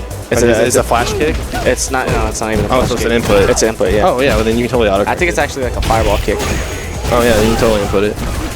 Oh nice. Oh no. I mean, the biggest thing that I think Sensei Guy's picking up on is the fact that he dropped his combo. That would have been the game. Always pressing buttons. Yeah, he could have got into a super. Kind of got roll twice in a super. Hopefully Valteria can keep his mind, steady and not get Well, this hit. is really good that he's staying back. He's staying back. Oh, wow, finds he could have got roll off back. Oh, he's gonna chip. Nice. Valteria took the first game. That was very good. The crush counter. I would have liked to see him. I don't know if he could have confirmed straight into super off the crush counter, but you get sweep. That's it. Sweep or EX wall dive. It's got the rising hitbox. Something safer, and it might have been from a range where he just could not get anything. Well, at that point, both players are waddling back and forth. What are you expecting to hit? Well, especially since his super has it's different from everybody else's because it has a down, an up down. Yeah. So the other player doesn't literally have anything but like 0.2 seconds but to react. Yeah, so. It comes out fairly quick. Yeah. This is, like I said, one word to describe Valteria's play right now, it is very clean. Yeah, super clean. Everything that is working, everything that he's doing is working out. And man, he has been, I think, 5 for 5 on wake up stand light kicks. It's been, you got to make that adaptation. And since that guy kind of talked to me a little earlier, he's been out of the game, hadn't really been able to practice a whole lot. But the meaty timings are really going to be a ball buster for Valteria. That wall dive connects. Getting it, gets the full combo. Nice stand medium punch follow up. That's pretty much a guaranteed trap button after that. He lost the claw. That's going to be the round. No, it's not. He has to eat the mix up. Nice V reversal. Nice. Excellent V reversal. It's not going to work again. Oh, it does, but he's plus on block. Yep. And this is where Sensei Guy is probably where he gets, I'm not going to say frustrating, but it gets very difficult when he starts playing this pseudo zoning game with Alex. Yeah. Where it's like, you're not supposed to walk away from me. Oh. Okay, he gets a little bit off of it. And it might have been late, so that might have not been like a real whip punish, but he was able to get something. Yeah, Valteria might be feeling a little bit of tournament nerves right now as he let that early EX move go for. I could say it's... There's the meaty timings, man. Being in Valteria's shoes, you know you're up a game against a strong player, and you get shaky, you know? Wow, that stand line out of the corner though. Yeah, nothing. That was too late. Yeah, you're not going to be able to punish it unless Vega corners himself. You cannot punish that reversal. So, I think the biggest note to take away from that last round is that big meaty stand roundhouse from Alex with the crush counter, because, like I said, Valteria's been representing the stand light kick a lot. Yeah, and it's been connecting, except for that one time we got a crush counter. Another thing to take note is how many whiff command grabs went on whiff punish of any sort. Right. So and Vega probably has one. You know, having a slide is a built-in whiff punish button when it comes, especially because it doesn't really matter what range you're at. You're going to find some damage. Nice string right there. I really like him ending in the stand medium punch. That stand medium punch with claw on is so good, and it kind of like gets the meaty into himself. Yeah. You know, and he did a really good job confirming, because he actually hit the jump in, but the rest didn't connect, and he just went into the stand medium punch instead of the roll, which is something that he's previously, you know, up until this week has always done, has gone into that roll. Nice whiff punish, no combo. I gotta say that if there was a way that if this is how the matchup should go, Vega claw on is the way you need to do it. 100%, because you have to keep Alex out. You have to not necessarily keep Alex out, but you want to dominate the one square range. Wow, scramble situation. Yeah, it's so hard to deal with that V reversal with him in the corner. Really hard to do. Really hard to do it. No sweep. But see, like Valteria does not have to go in, and man, he's just doing it. -2 at Sade. Yep. Nice throw tech from Sensei Guy. Could have parried the whole thing, I guess. Yeah, he is in V trigger. Nice. He's gonna take this mix up. You'll watch this dash up power bomb. Oh, I thought that I was like that crush counter is gonna land. 25 seconds to play. Both characters full screen now.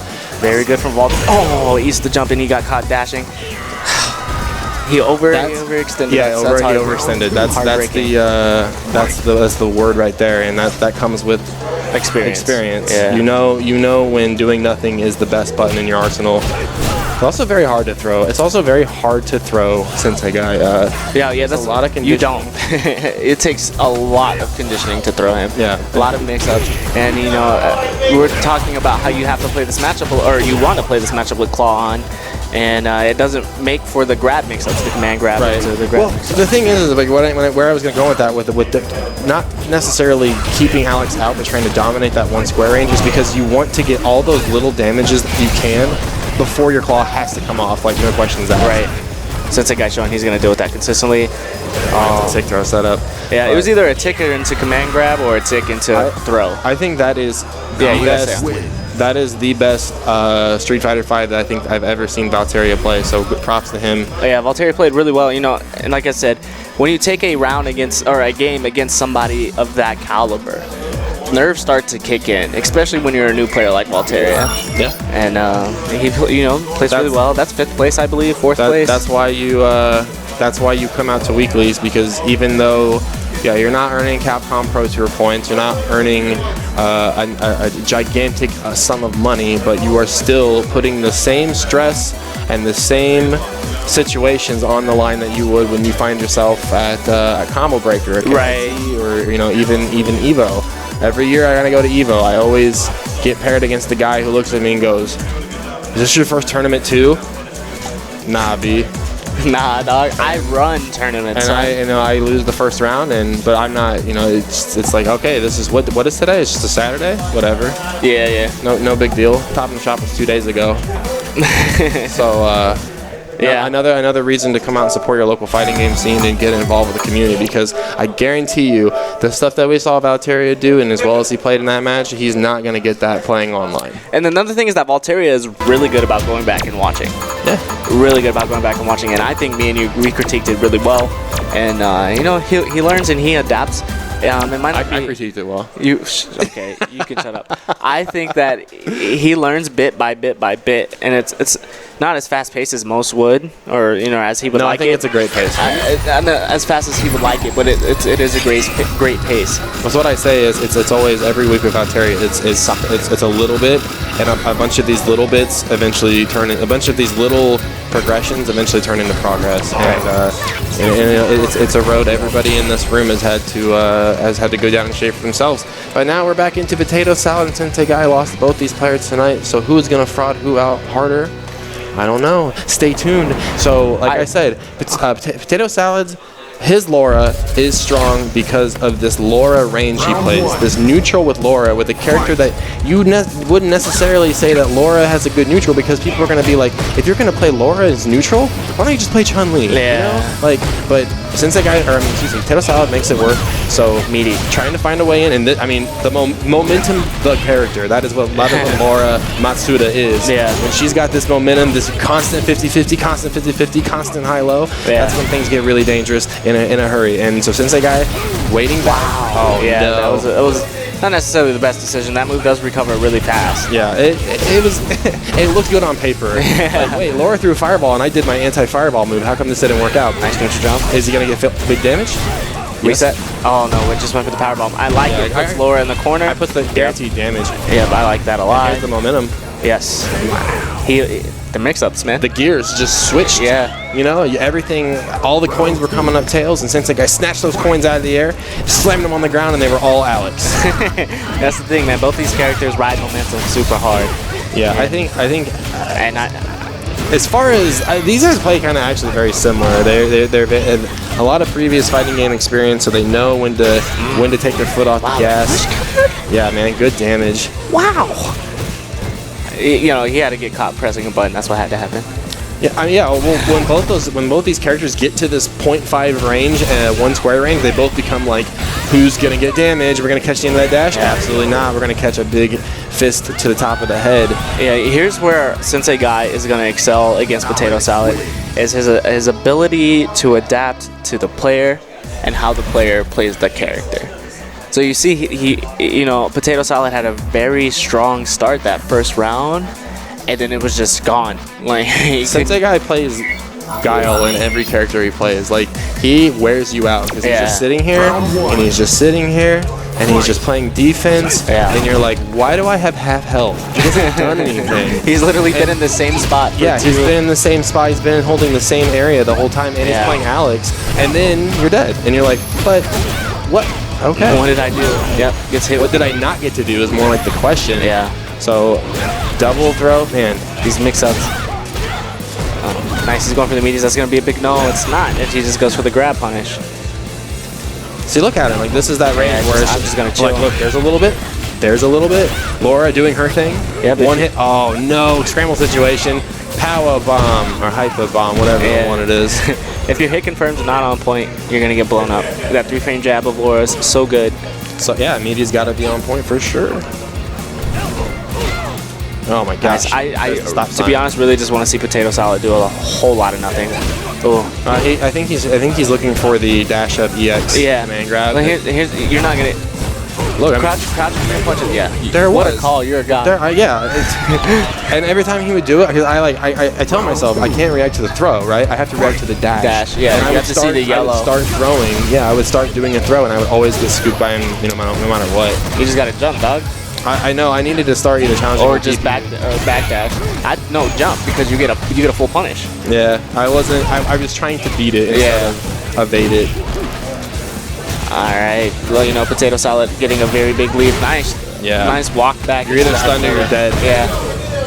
Really, really good play there from Potato Salad, making the necessary adjustments to show that he has life in the set. This is a 2 out of 3 set. Winner of this goes on to losers finals. Yep. To play the loser of myself and Fire Team. Always sad about this stage. Classically in Street Fighter 2, you got to break the boxes on this stage on the player 2 side, and that doesn't exist in this. Yo, stage. you know that's twice that we haven't seen a punish on that overhead. It's from Sensei Guy. It's rust, man. We're seeing the rust, and Sensei Guy's not washing the rust off or shaking it off. He is grinding through it. Yeah. So I told him, I said, man, you got to punish sweeps more, because he just kind of poked with the stamina punch, and he goes, bro, when have I got to play this game? And I go, yeah. All right, you're right. And you know what? The man works 2 jobs, and he's been, life has been taking this man for a ride. So I respect him for the grind that he is putting out right here. Even though he just lost that game down, he's still up 1-1, or it's tied 1-1 now. Tied 1-1. He's definitely not out of it. Sensei Guy Potato Salad made great adjustments. Yeah, it was good adjustment. And like I said, it's kind of a back and forth here. I'm not gonna say I'm not gonna go anywhere near the realm of these are 2 random characters doing random things, but it is a lot of guess on top of guess. And sometimes when you see the scramble situation, if each character has 3 options, both character has pressed option 1 at the same time. And that's what you see when the scramble comes out. Nice neutral jump. Yeah. All he had to do was wait for the fireball, and he could have punished it.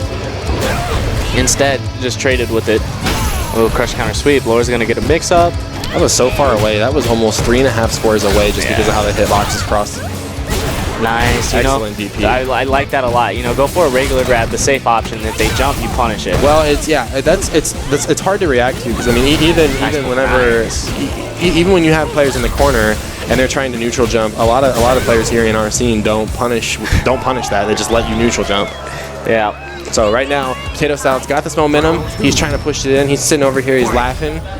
These guys are both scumbags. You know what? This is the Wolf Prone. You know what I'm saying? Wolf Prone did a lot of this at Combo Breaker. Just throw fireballs. They jump. You punish the jump. Yeah. And then do it again and again and again. And it's a strong aura play. I mean, it's little damage that you're losing. A lot. And the thing is, so Alex's anti-fireball move is a flash kick input, so it's charged down and then up. Yeah. So if you see Alex walk forward, you are free to throw a fireball.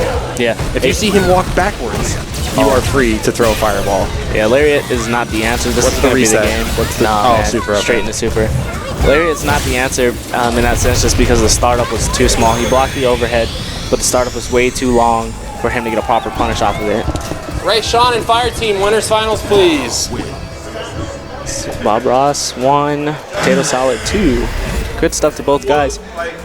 I will be right back, guys. Yep, so thanks to Ray Sean for holding it down on mic. Coming up next, we've got Fire Team and Ray Sean winners finals.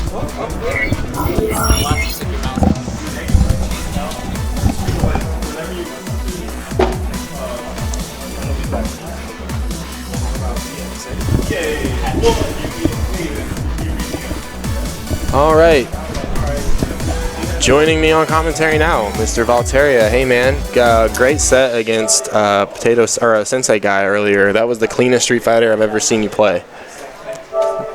That means a lot to me. Thank you, Robbie. No, it really was.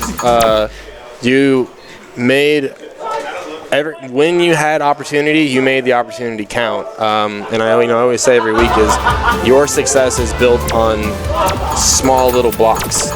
But eventually that block is going to be the foundation for your success in the future. So like every week it's a little increments.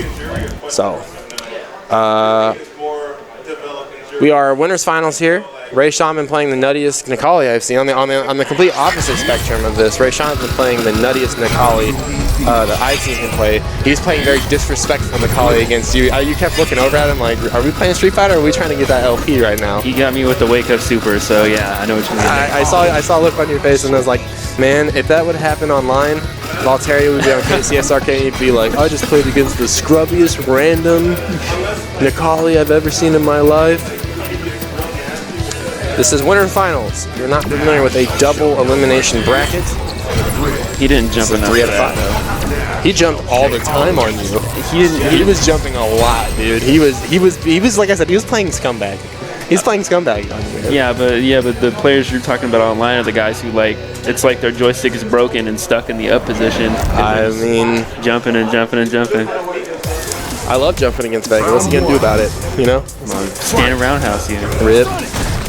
All right, so we got the Fulgore Fire Team, and really the story of this match goes, Fire Team is going to try to chip away at this 2-square range, try to control the pace of the match, but if Rayshawn can get on the inside and try to control the 0.5 square to 1 square range, it can spell trouble for Nash.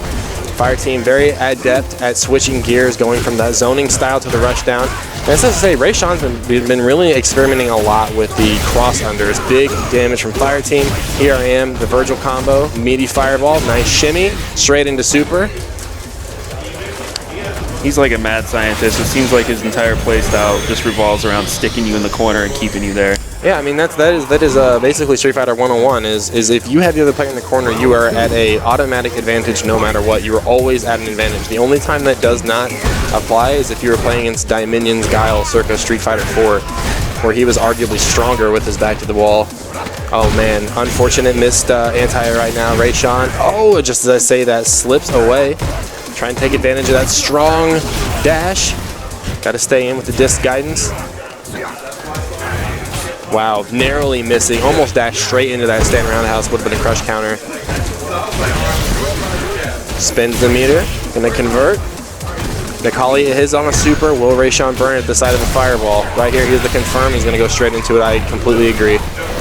Fire Team will start this match out though with a full super bar, a full stick of resources. So something that Rayshawn gonna have to keep in mind. And I mean, pretty much last round, Fire Team won because he had more meter. Rayshawn won that round. He had more meter, more resources, more power, more victory.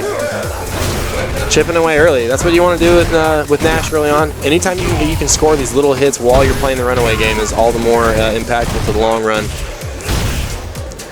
I think even though he burned meter in that last round, I feel like there's no such thing as wasting meter against either of these players. No, and generally in Street Fighter 5, it's more like the weird. It's the circumstance. Wow, what a challenge! Medium punch into sight, into super, not gonna kill. TLDR, you build meter really fast in Street Fighter 5. Every character can do it. Yeah, he's already almost full and he's got meter. Wow, both characters on that same, or both players on that same level right now, where they're both trying to check that range. There's the mix-up again. Slam dunk, reset, underneath. Fire Team says, I've seen that. This costume is so annoying. Look how high the hair sits.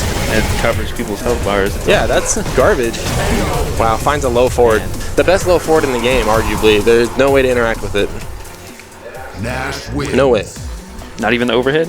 Nikali overhead? No, it'll hit you out of it because it's got a fat hitbox. But the key word here is where's the hurt box at? It's way back behind like Nash's ass. Like might as well not even be there because he can basically just kind of throw it out and with no consequence. All right, so Rayshawn trying to close that gap. He knows he needs to get inside. He needs to make that adjustment. How do you fight against Fire Team zoning? Tries to get in with disc guidance. Going to get damage here. As I was going to say, Rayshawn fighting back too with a low forward of his own. Just trying to basically go tit for tat. He does have more health. Nash is kind of a glass cannon, if only barely behind Nikali on the stamina chart. Meaties on meaties on meaties. An excellent neutral jump punish. I said people don't do that in our scene enough. We've seen it twice tonight, Potato Salad and Fire Team. Now Nikali in the driver's seat. Nash with a full super. Is he going to spend it here? No confirm.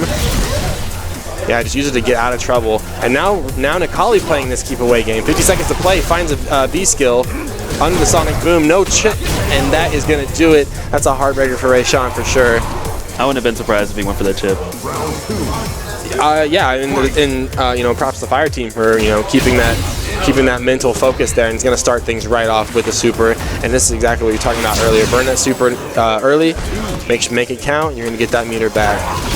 But as it stands, Nikali will have super way before Nash will, so the evolution of the match is gonna, kind of keep pay attention to that. How often is Fire Team gonna throw fireballs? Is he gonna get a chance? Close to stun. One more hit's gonna do it. Catches his breath, finds it back, or fends roundhouse. Scythe for space. Nice check. No DP from Rayshawn. Oh man, Fire Team making this damage add up in a hurry. There's a confirm. Big damage. He's got super. I think that. Oh, what the F?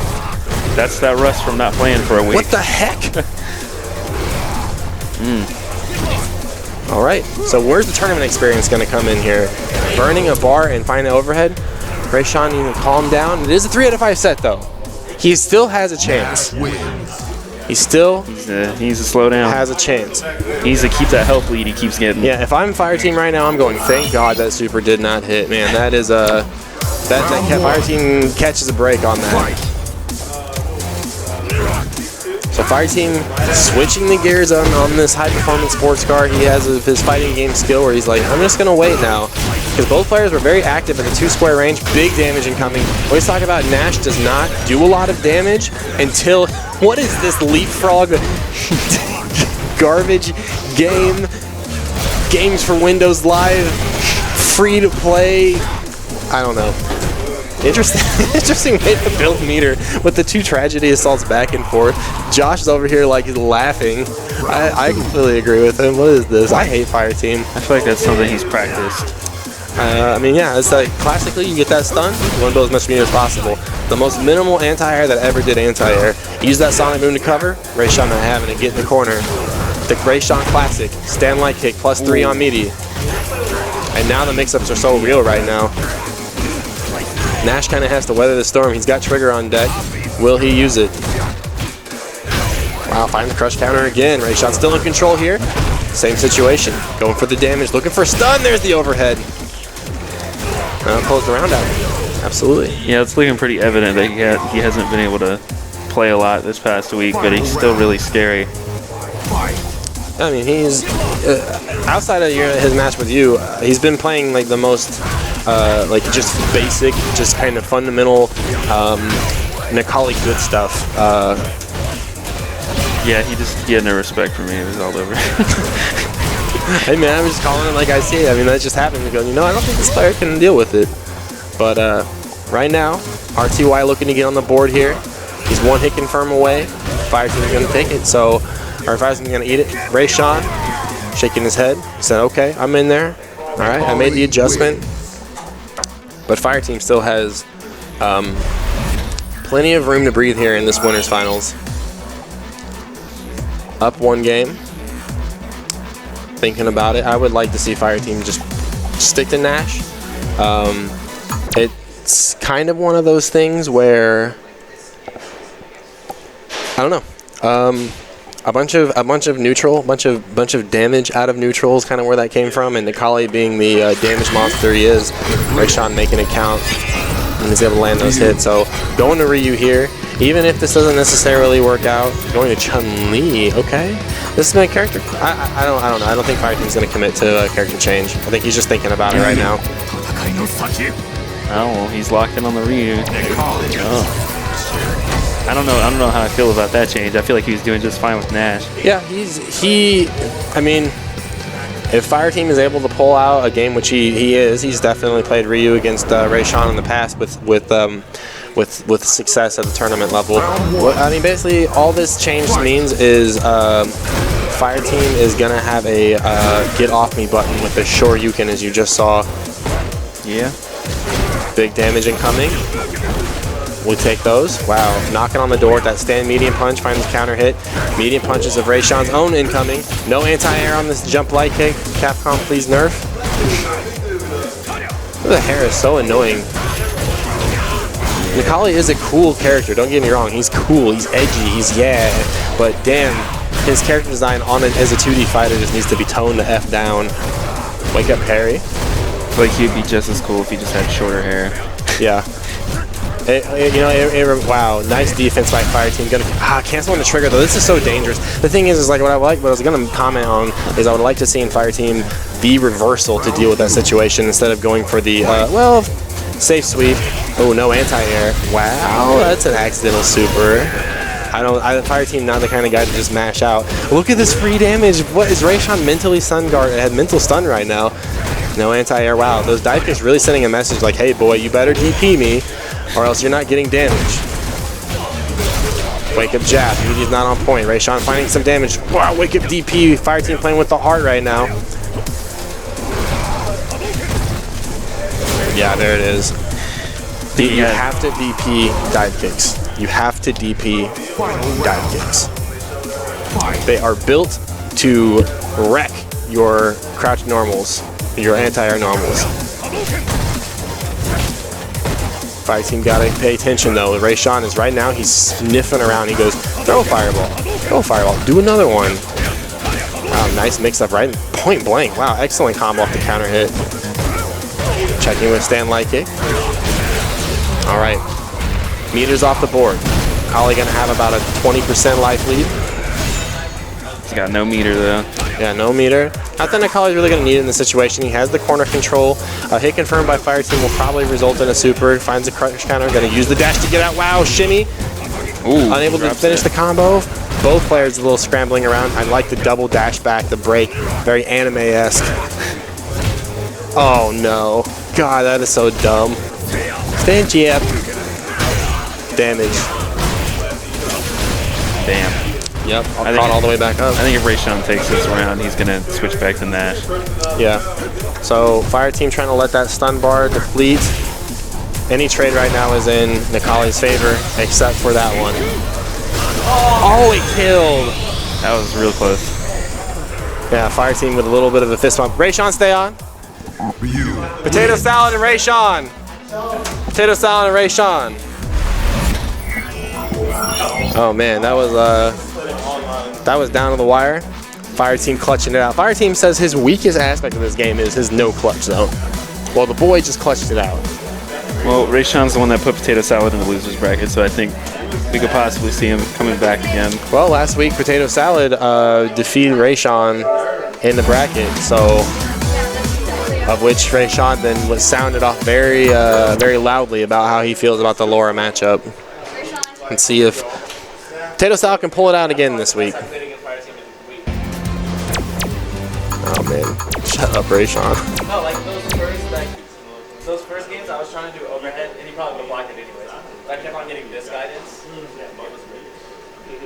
I hear a bunch of excuses. Not lower overhead though. No, it's cool. They're all comfortable getting top 3, blah blah blah, so on and so forth. All right, so here's a change. I didn't think we were going to see Balrog. He only plays Balrog against one person in this room, and none of them are sitting over there. He didn't even want to play Balrog against me, so. Yeah, man. Some people will hide behind matchups and not try to progress the community, but that's all right. Oh, I get plenty of that Balrog online, trust me. I don't ever see Balrog. I never see any. I rarely ever see Shotos, and I never see Balrog. I'm talking about from Rayshawn. Oh. Yeah. All right, so said it already earlier tonight. The 2-square range, Potato Salad does so well at, and the momentum that he's able to get. Dive kick blowing up that medium punch anti-air already. Answers right back, full combo. It's always weird to me that command grab is going to be comboed into. It's still a world-changing experience. Wow, excellent use of the EX shoulder to blow up that quote-unquote uninteractable projectile. Starting that anti-air early, shut down the dive kick. Rayshawn looking for a confirm. Wow, not working right there. The 3-frame stand jab. The Rayshawn killer. The Rayshawn killer, the stand free 3. The glasses are off. He's like Albert Wesker. Got the glasses off. Rayshawn's got the glowing red eyes right now. I don't think that'll help him in the game. Oh, his speed is increased, and look, here's the damage. You got the Samurai Edge with the Magnum. Oh, looking for a whiff punish there off the V-skill. Potato Salad not finding it. Trying to get that momentum started. That Thunderbolt still on the board. Wow, Nakali's hitbox just narrowly evading that. Here comes the momentum. High-low. Rayshawn not having it. EXDP. V-skill. V-trigger. There we go. Auto-correct stand jab. Anti-R.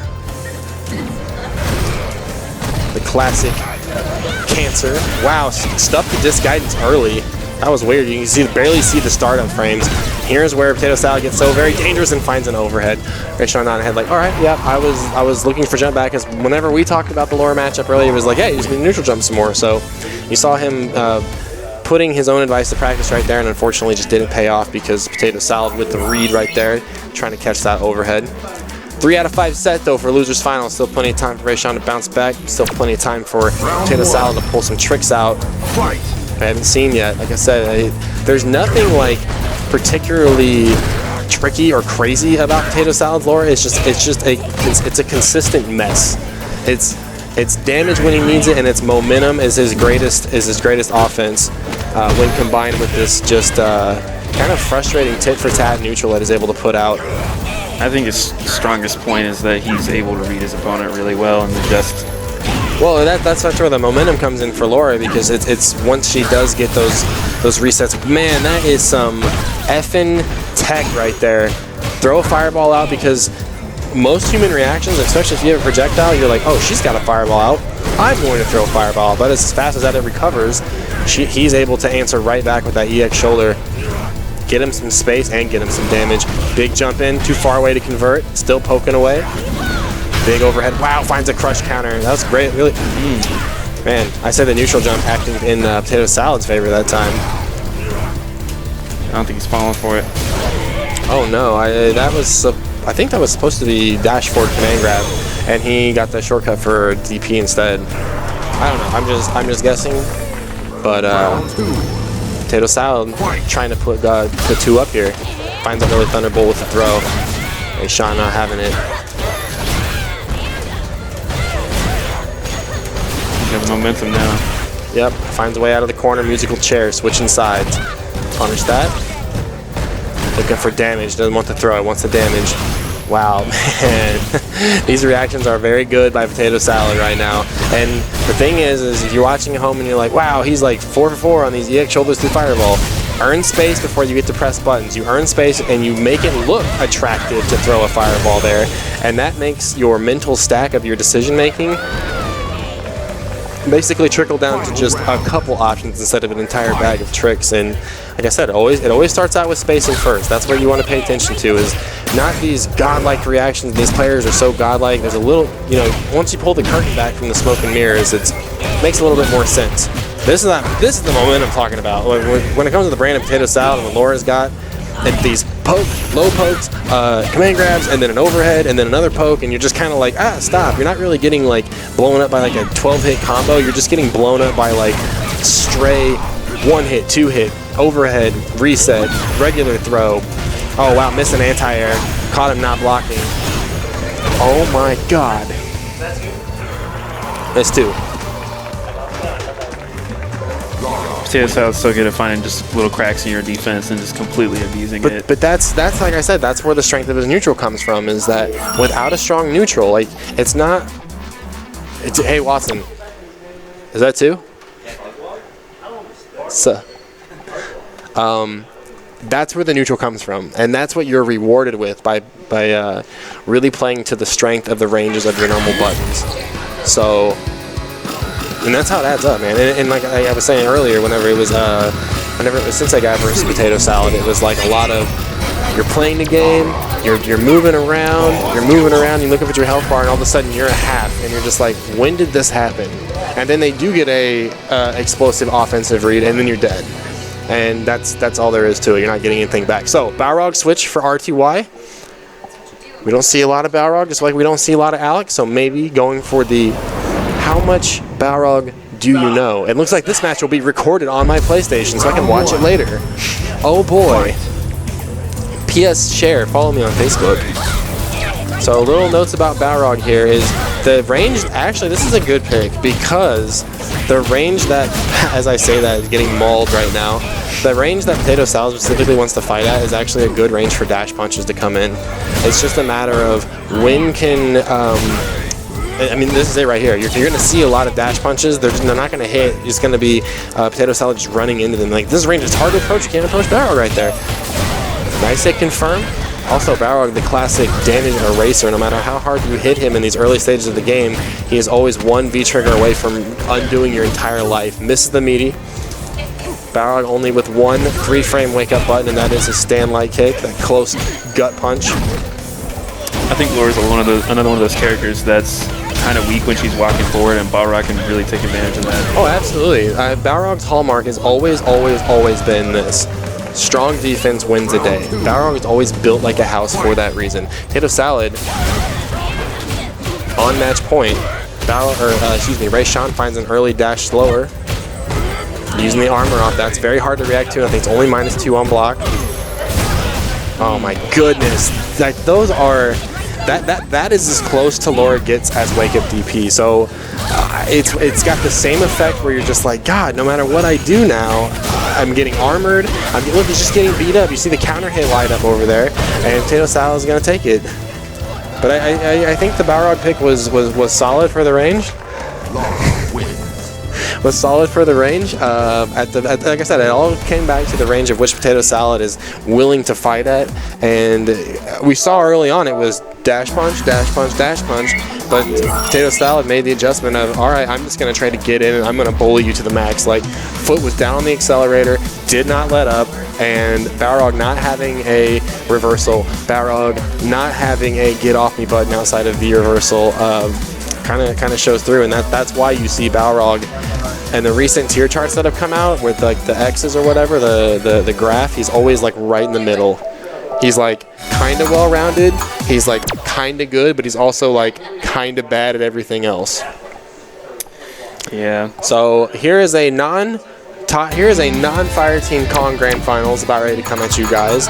Potato Salad in Grand Finals against Fire Team. Fire Team on the winner's side. Potato Salad on losers. He's got to win 3 games to reset this bracket.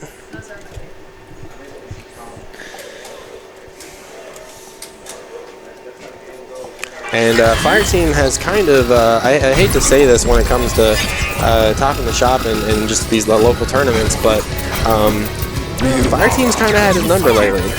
And Potato Salad was like, what? I'm looking at Nash, and now are you getting picked? Because I'll say this again, I say it every week. L.I. Joe, going back as far as the early couple weeks of the game, said he entirely thinks that Mika and Laura could be potential in-the-bag counter picks when it comes to Nash. So Fire Team not having any part of that, going to go straight to the World Warrior Ryu, back onto the streets. Here we go. Fire Team getting back in the corner already. Finds low forward fireball. Both characters figuring out the neutral. Oh no. Bit of a scramble situation here by both players. Fire Team now has the offense, really shutting down those wake up jabs and those buttons that Potato Salad trying to represent in that panic mode. Just trying to get any straight damage you can. No anti-air, respecting that jump light kick. Fire Team's movement on point right now, picking his dashes very well. That Denjin Fireball poking right through, says, I got the electricity, I'm the electric type. I'm going to show you how to pay the bills. They're both electric type. They both are electric type, indeed. I would say Ryu is like a electric ground type, or electric air maybe? We're discussing what kind of Pokemon elements these characters have. Laura, like more of like maybe like rock electric, as weird as that sounds. Fighting electric. Fighting electric, okay, alright. Denjin, or no, Shinku Hadouken in the corner, close to stun, gonna find it. I feel like he plays Ryu just like he plays Nash. Just like dash in, dash out. Just, man, the hot dog, I've not seen that one either. That might be my favorite one because now my question is, and this is gonna make me either continue to play Street Fighter V or quit right now. If there was another round, does Laura start with the hot dog on her head? I would assume so. This is going to make or break my Street Fighter career. I don't know, but I think it would, just because every other stage has it now, and it's kind of a dumb gimmick, and I'm tired of it. I'm glad that it goes away even on block. Yeah, it would be kind of annoying. I feel like it would. Yeah, it would definitely change things. It was an idea that was thrown around in Street Fighter 4. Characters would have removable costume elements. And in Vega, he actually gets like different like properties when his mask is off versus on claw off, all that kind of stuff. Right. I don't think he has an input in this game to voluntarily throw the mask off though. No. It was kind of a late meta design in Street Fighter 4 where Vega players would just start the match and they would just throw the mask off because you get a damage buff, but you take more damage. You get a damage buff in this one? I think so. I don't know. I mean, I should know. It's like a weird number. It's like 8% more damage, but you take 8% more, but you take like 10%. I feel like it comes out super late in this game. Like, yeah, like it's too late to matter. Yeah, it's like down to 20% health and it's gone. Maybe even less than that. And while I'm bantering on about articles of clothing, Potato Salad up around right now in Game 2 here in this Grand Finals. Finds a sweep. Really just harassing. I really like Watson does it a lot too, and Fireteam also representing that stand light kick a lot. This is a button to kind of check because Ryu can convert into some pretty solid damage off it. Here comes the mix-up right now. Finds the classic solar plexus, the weak one. Big scramble situation right now, and just gets a jab. Yeah, both players are like, huh, we're both not good at this game. How do we become good at this game? I don't know. I relate to that so well. Just like getting like a surefire, like I'm just about to convert so much damage off of this, and you just fuck up an input, and you're like, oh man. Yeah, man, we've all been there. All been there. Wow, counter hit. I don't know what the Fireteam is trying to press and wake up. Oh, too far away. I can't off the top. Oh man, that is the potato salad special. Game number 2, going to potato salad in this grand finals here. Both players laughing it off. They know they're having a good time here. You know, even though it is grand finals at a little local tournament here in Kansas City, Missouri, all the pressures, all the stresses are still there. So, Fireteam sticking with Ryu here. See if Potato Salad can ride this momentum. Qual out of loser's side back into the tournament. Fireteam not opting for the DP punish off that jab short combo out of the air. Maybe a little shell shock from having that other one whiff. Wow, shutting down that overhead as well. Potato Salad trying to find range right now, trying to find buttons to just make it work. And Fireteam being a wall. Wow, reset on top of a reset. Amounts to a whole bunch of damage. Yeah, it's one of those things like, you know, he's paying attention to his match against Ray Sean, and there was a lot of representation of the EX shoulder. Big overhead.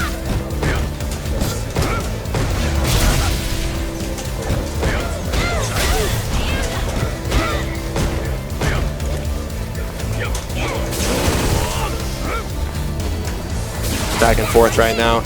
Okay, that big fireball on stage. Gonna allow Laura to walk forward a little bit. There's that range. Wow, Fireteam answers right back with a low forward of his own, giving him the classic 1992 crouch medium kick canceled into fireball. You definitely see, especially when the movement comes, Fireteam styles between his two character choices of Nash and Ryu, they kind of start overlapping and kind of bleeding through. Yeah, that's exactly what I was talking about earlier. With the dash in, dash out. I don't feel like Ryu's usually do that. Ryu does have a really good dash in this game. It's very proactive to his game plan. I feel like it's so much easier to tell what's going on though. Like with Nash's dash, he just has so much movement. Like it's hard to pay attention to any. Like his feet, and that's what you want to pay attention to. And Ryu's feet, you always see him, but with Nash, he does that weird, awkward body movement. Right. All right, just gonna do it, man. This is a Nike wearing Fireteam today. Oh, big damage. That's gonna kill. Full conversion, and there it is. What a comeback. What an absolute bonkers super right there by Fireteam. No, it would have been better if he got a parry before that. Oh yeah. He just got a parry and then he did like a crazy combo like that. No, I'm saying that this boy is a nut. This boy is crazy right now. But I'm willing to bet Fireteam is like, okay, I know how fast Ryu super is. It's very good, very powerful. I'm gonna make you earn these block strings. I think one of the weirdest things about Ryu's super is that it breaks your block. Only in V trigger. Only in V trigger? Yeah, only when he has the Denjin mode activated. Okay, that's fair then. I thought it was the other way around. No, yeah, so when he's in Denjin, he gets the guard break super, and it also gets stunned too if it hits you. Yeah.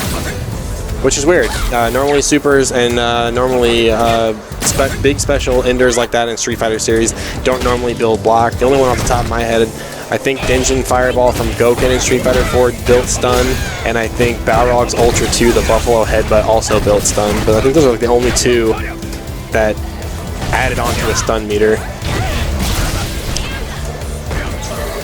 Yeah, it's too fast. I mean, that was a level 2. He could have just blocked it, but man, it's such a snap decision and so hard to just like, wait, is that level 2 or can I jump? And you're dead. Yeah. What the F? I honestly don't know at this point. There's been a lot of just random supers tonight. Yeah, I mean, but the thing is, like, I'm gonna have to ask him later. Is I don't know, are they random, or is he just like, no, I can punish? And he might be looking for a specific normal to punish. Now that I think about it, because I mean, it is Fire Team, and he is gonna be a scientist like that. He is gonna be your top in the shop champion.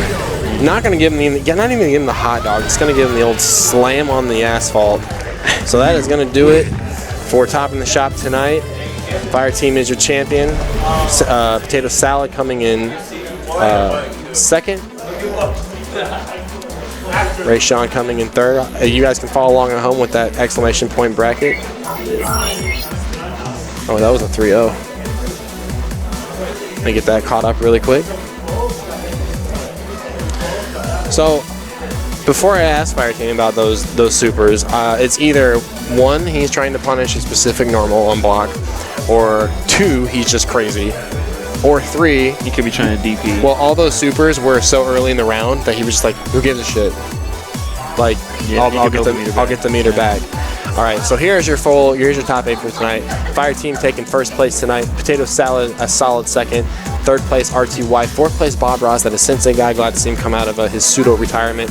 Fifth place myself. Sixth place Valteria. Seventh place Watson Chan. And eighth place pseudo newcomer Fragger. So it's good to see him come out. Also want to give a quick shout out to some of the other guys who came out tonight. Sonic Spire, Chris, Eggman, L. Alex. Really like to see Chris and Eggman come out and keep getting better every week. Keep playing Street Fighter V, so on and so forth. Also, special thanks to the viewers at home. In-Gamer, I see you in there. Alchemist X. Swim Dude, saw you guys hanging out. Thanks for chilling with us on this Thursday night. And if you are interested in getting into Kansas City fighting games, please check out KCS Arcade. Is the Facebook where all these events are posted. All the bitching and moaning discussions of Street Fighter V also take place there. So please check out KCS Arcade. Max Out is coming out, I believe. Or wait. Max Out's like November 4th, I think. Oh yeah, I'm not sure if October Max Out. I don't know I can't remember what the details is. But anyway, KCS Arcade, you'll be up to date on that. That's all we got tonight, guys. I gotta get this money split up. I want to give a quick thanks to Fire Team being on commentary, Watson being on commentary, Valteria, yourself, Surge, being on commentary, Ray Sean, Sensei guy was on for a hot minute, and Fragger also popped in for some commentary. So thanks to everybody coming out to top of the shop tonight. We'll be back next week as our Halloween edition. We're gonna have every Halloween costume ready to go with the Halloween stage, and we'll also be having a costume contest for our people participating for $25 whatever you want to spend that on. So stay tuned for that. Take care of you guys. Take care of yourself, guys. Have a nice week. We'll see you guys next week in Top in the Shop. And remember, the worst thing you can do when it comes to fighting games is never pick up a controller. See you guys next time.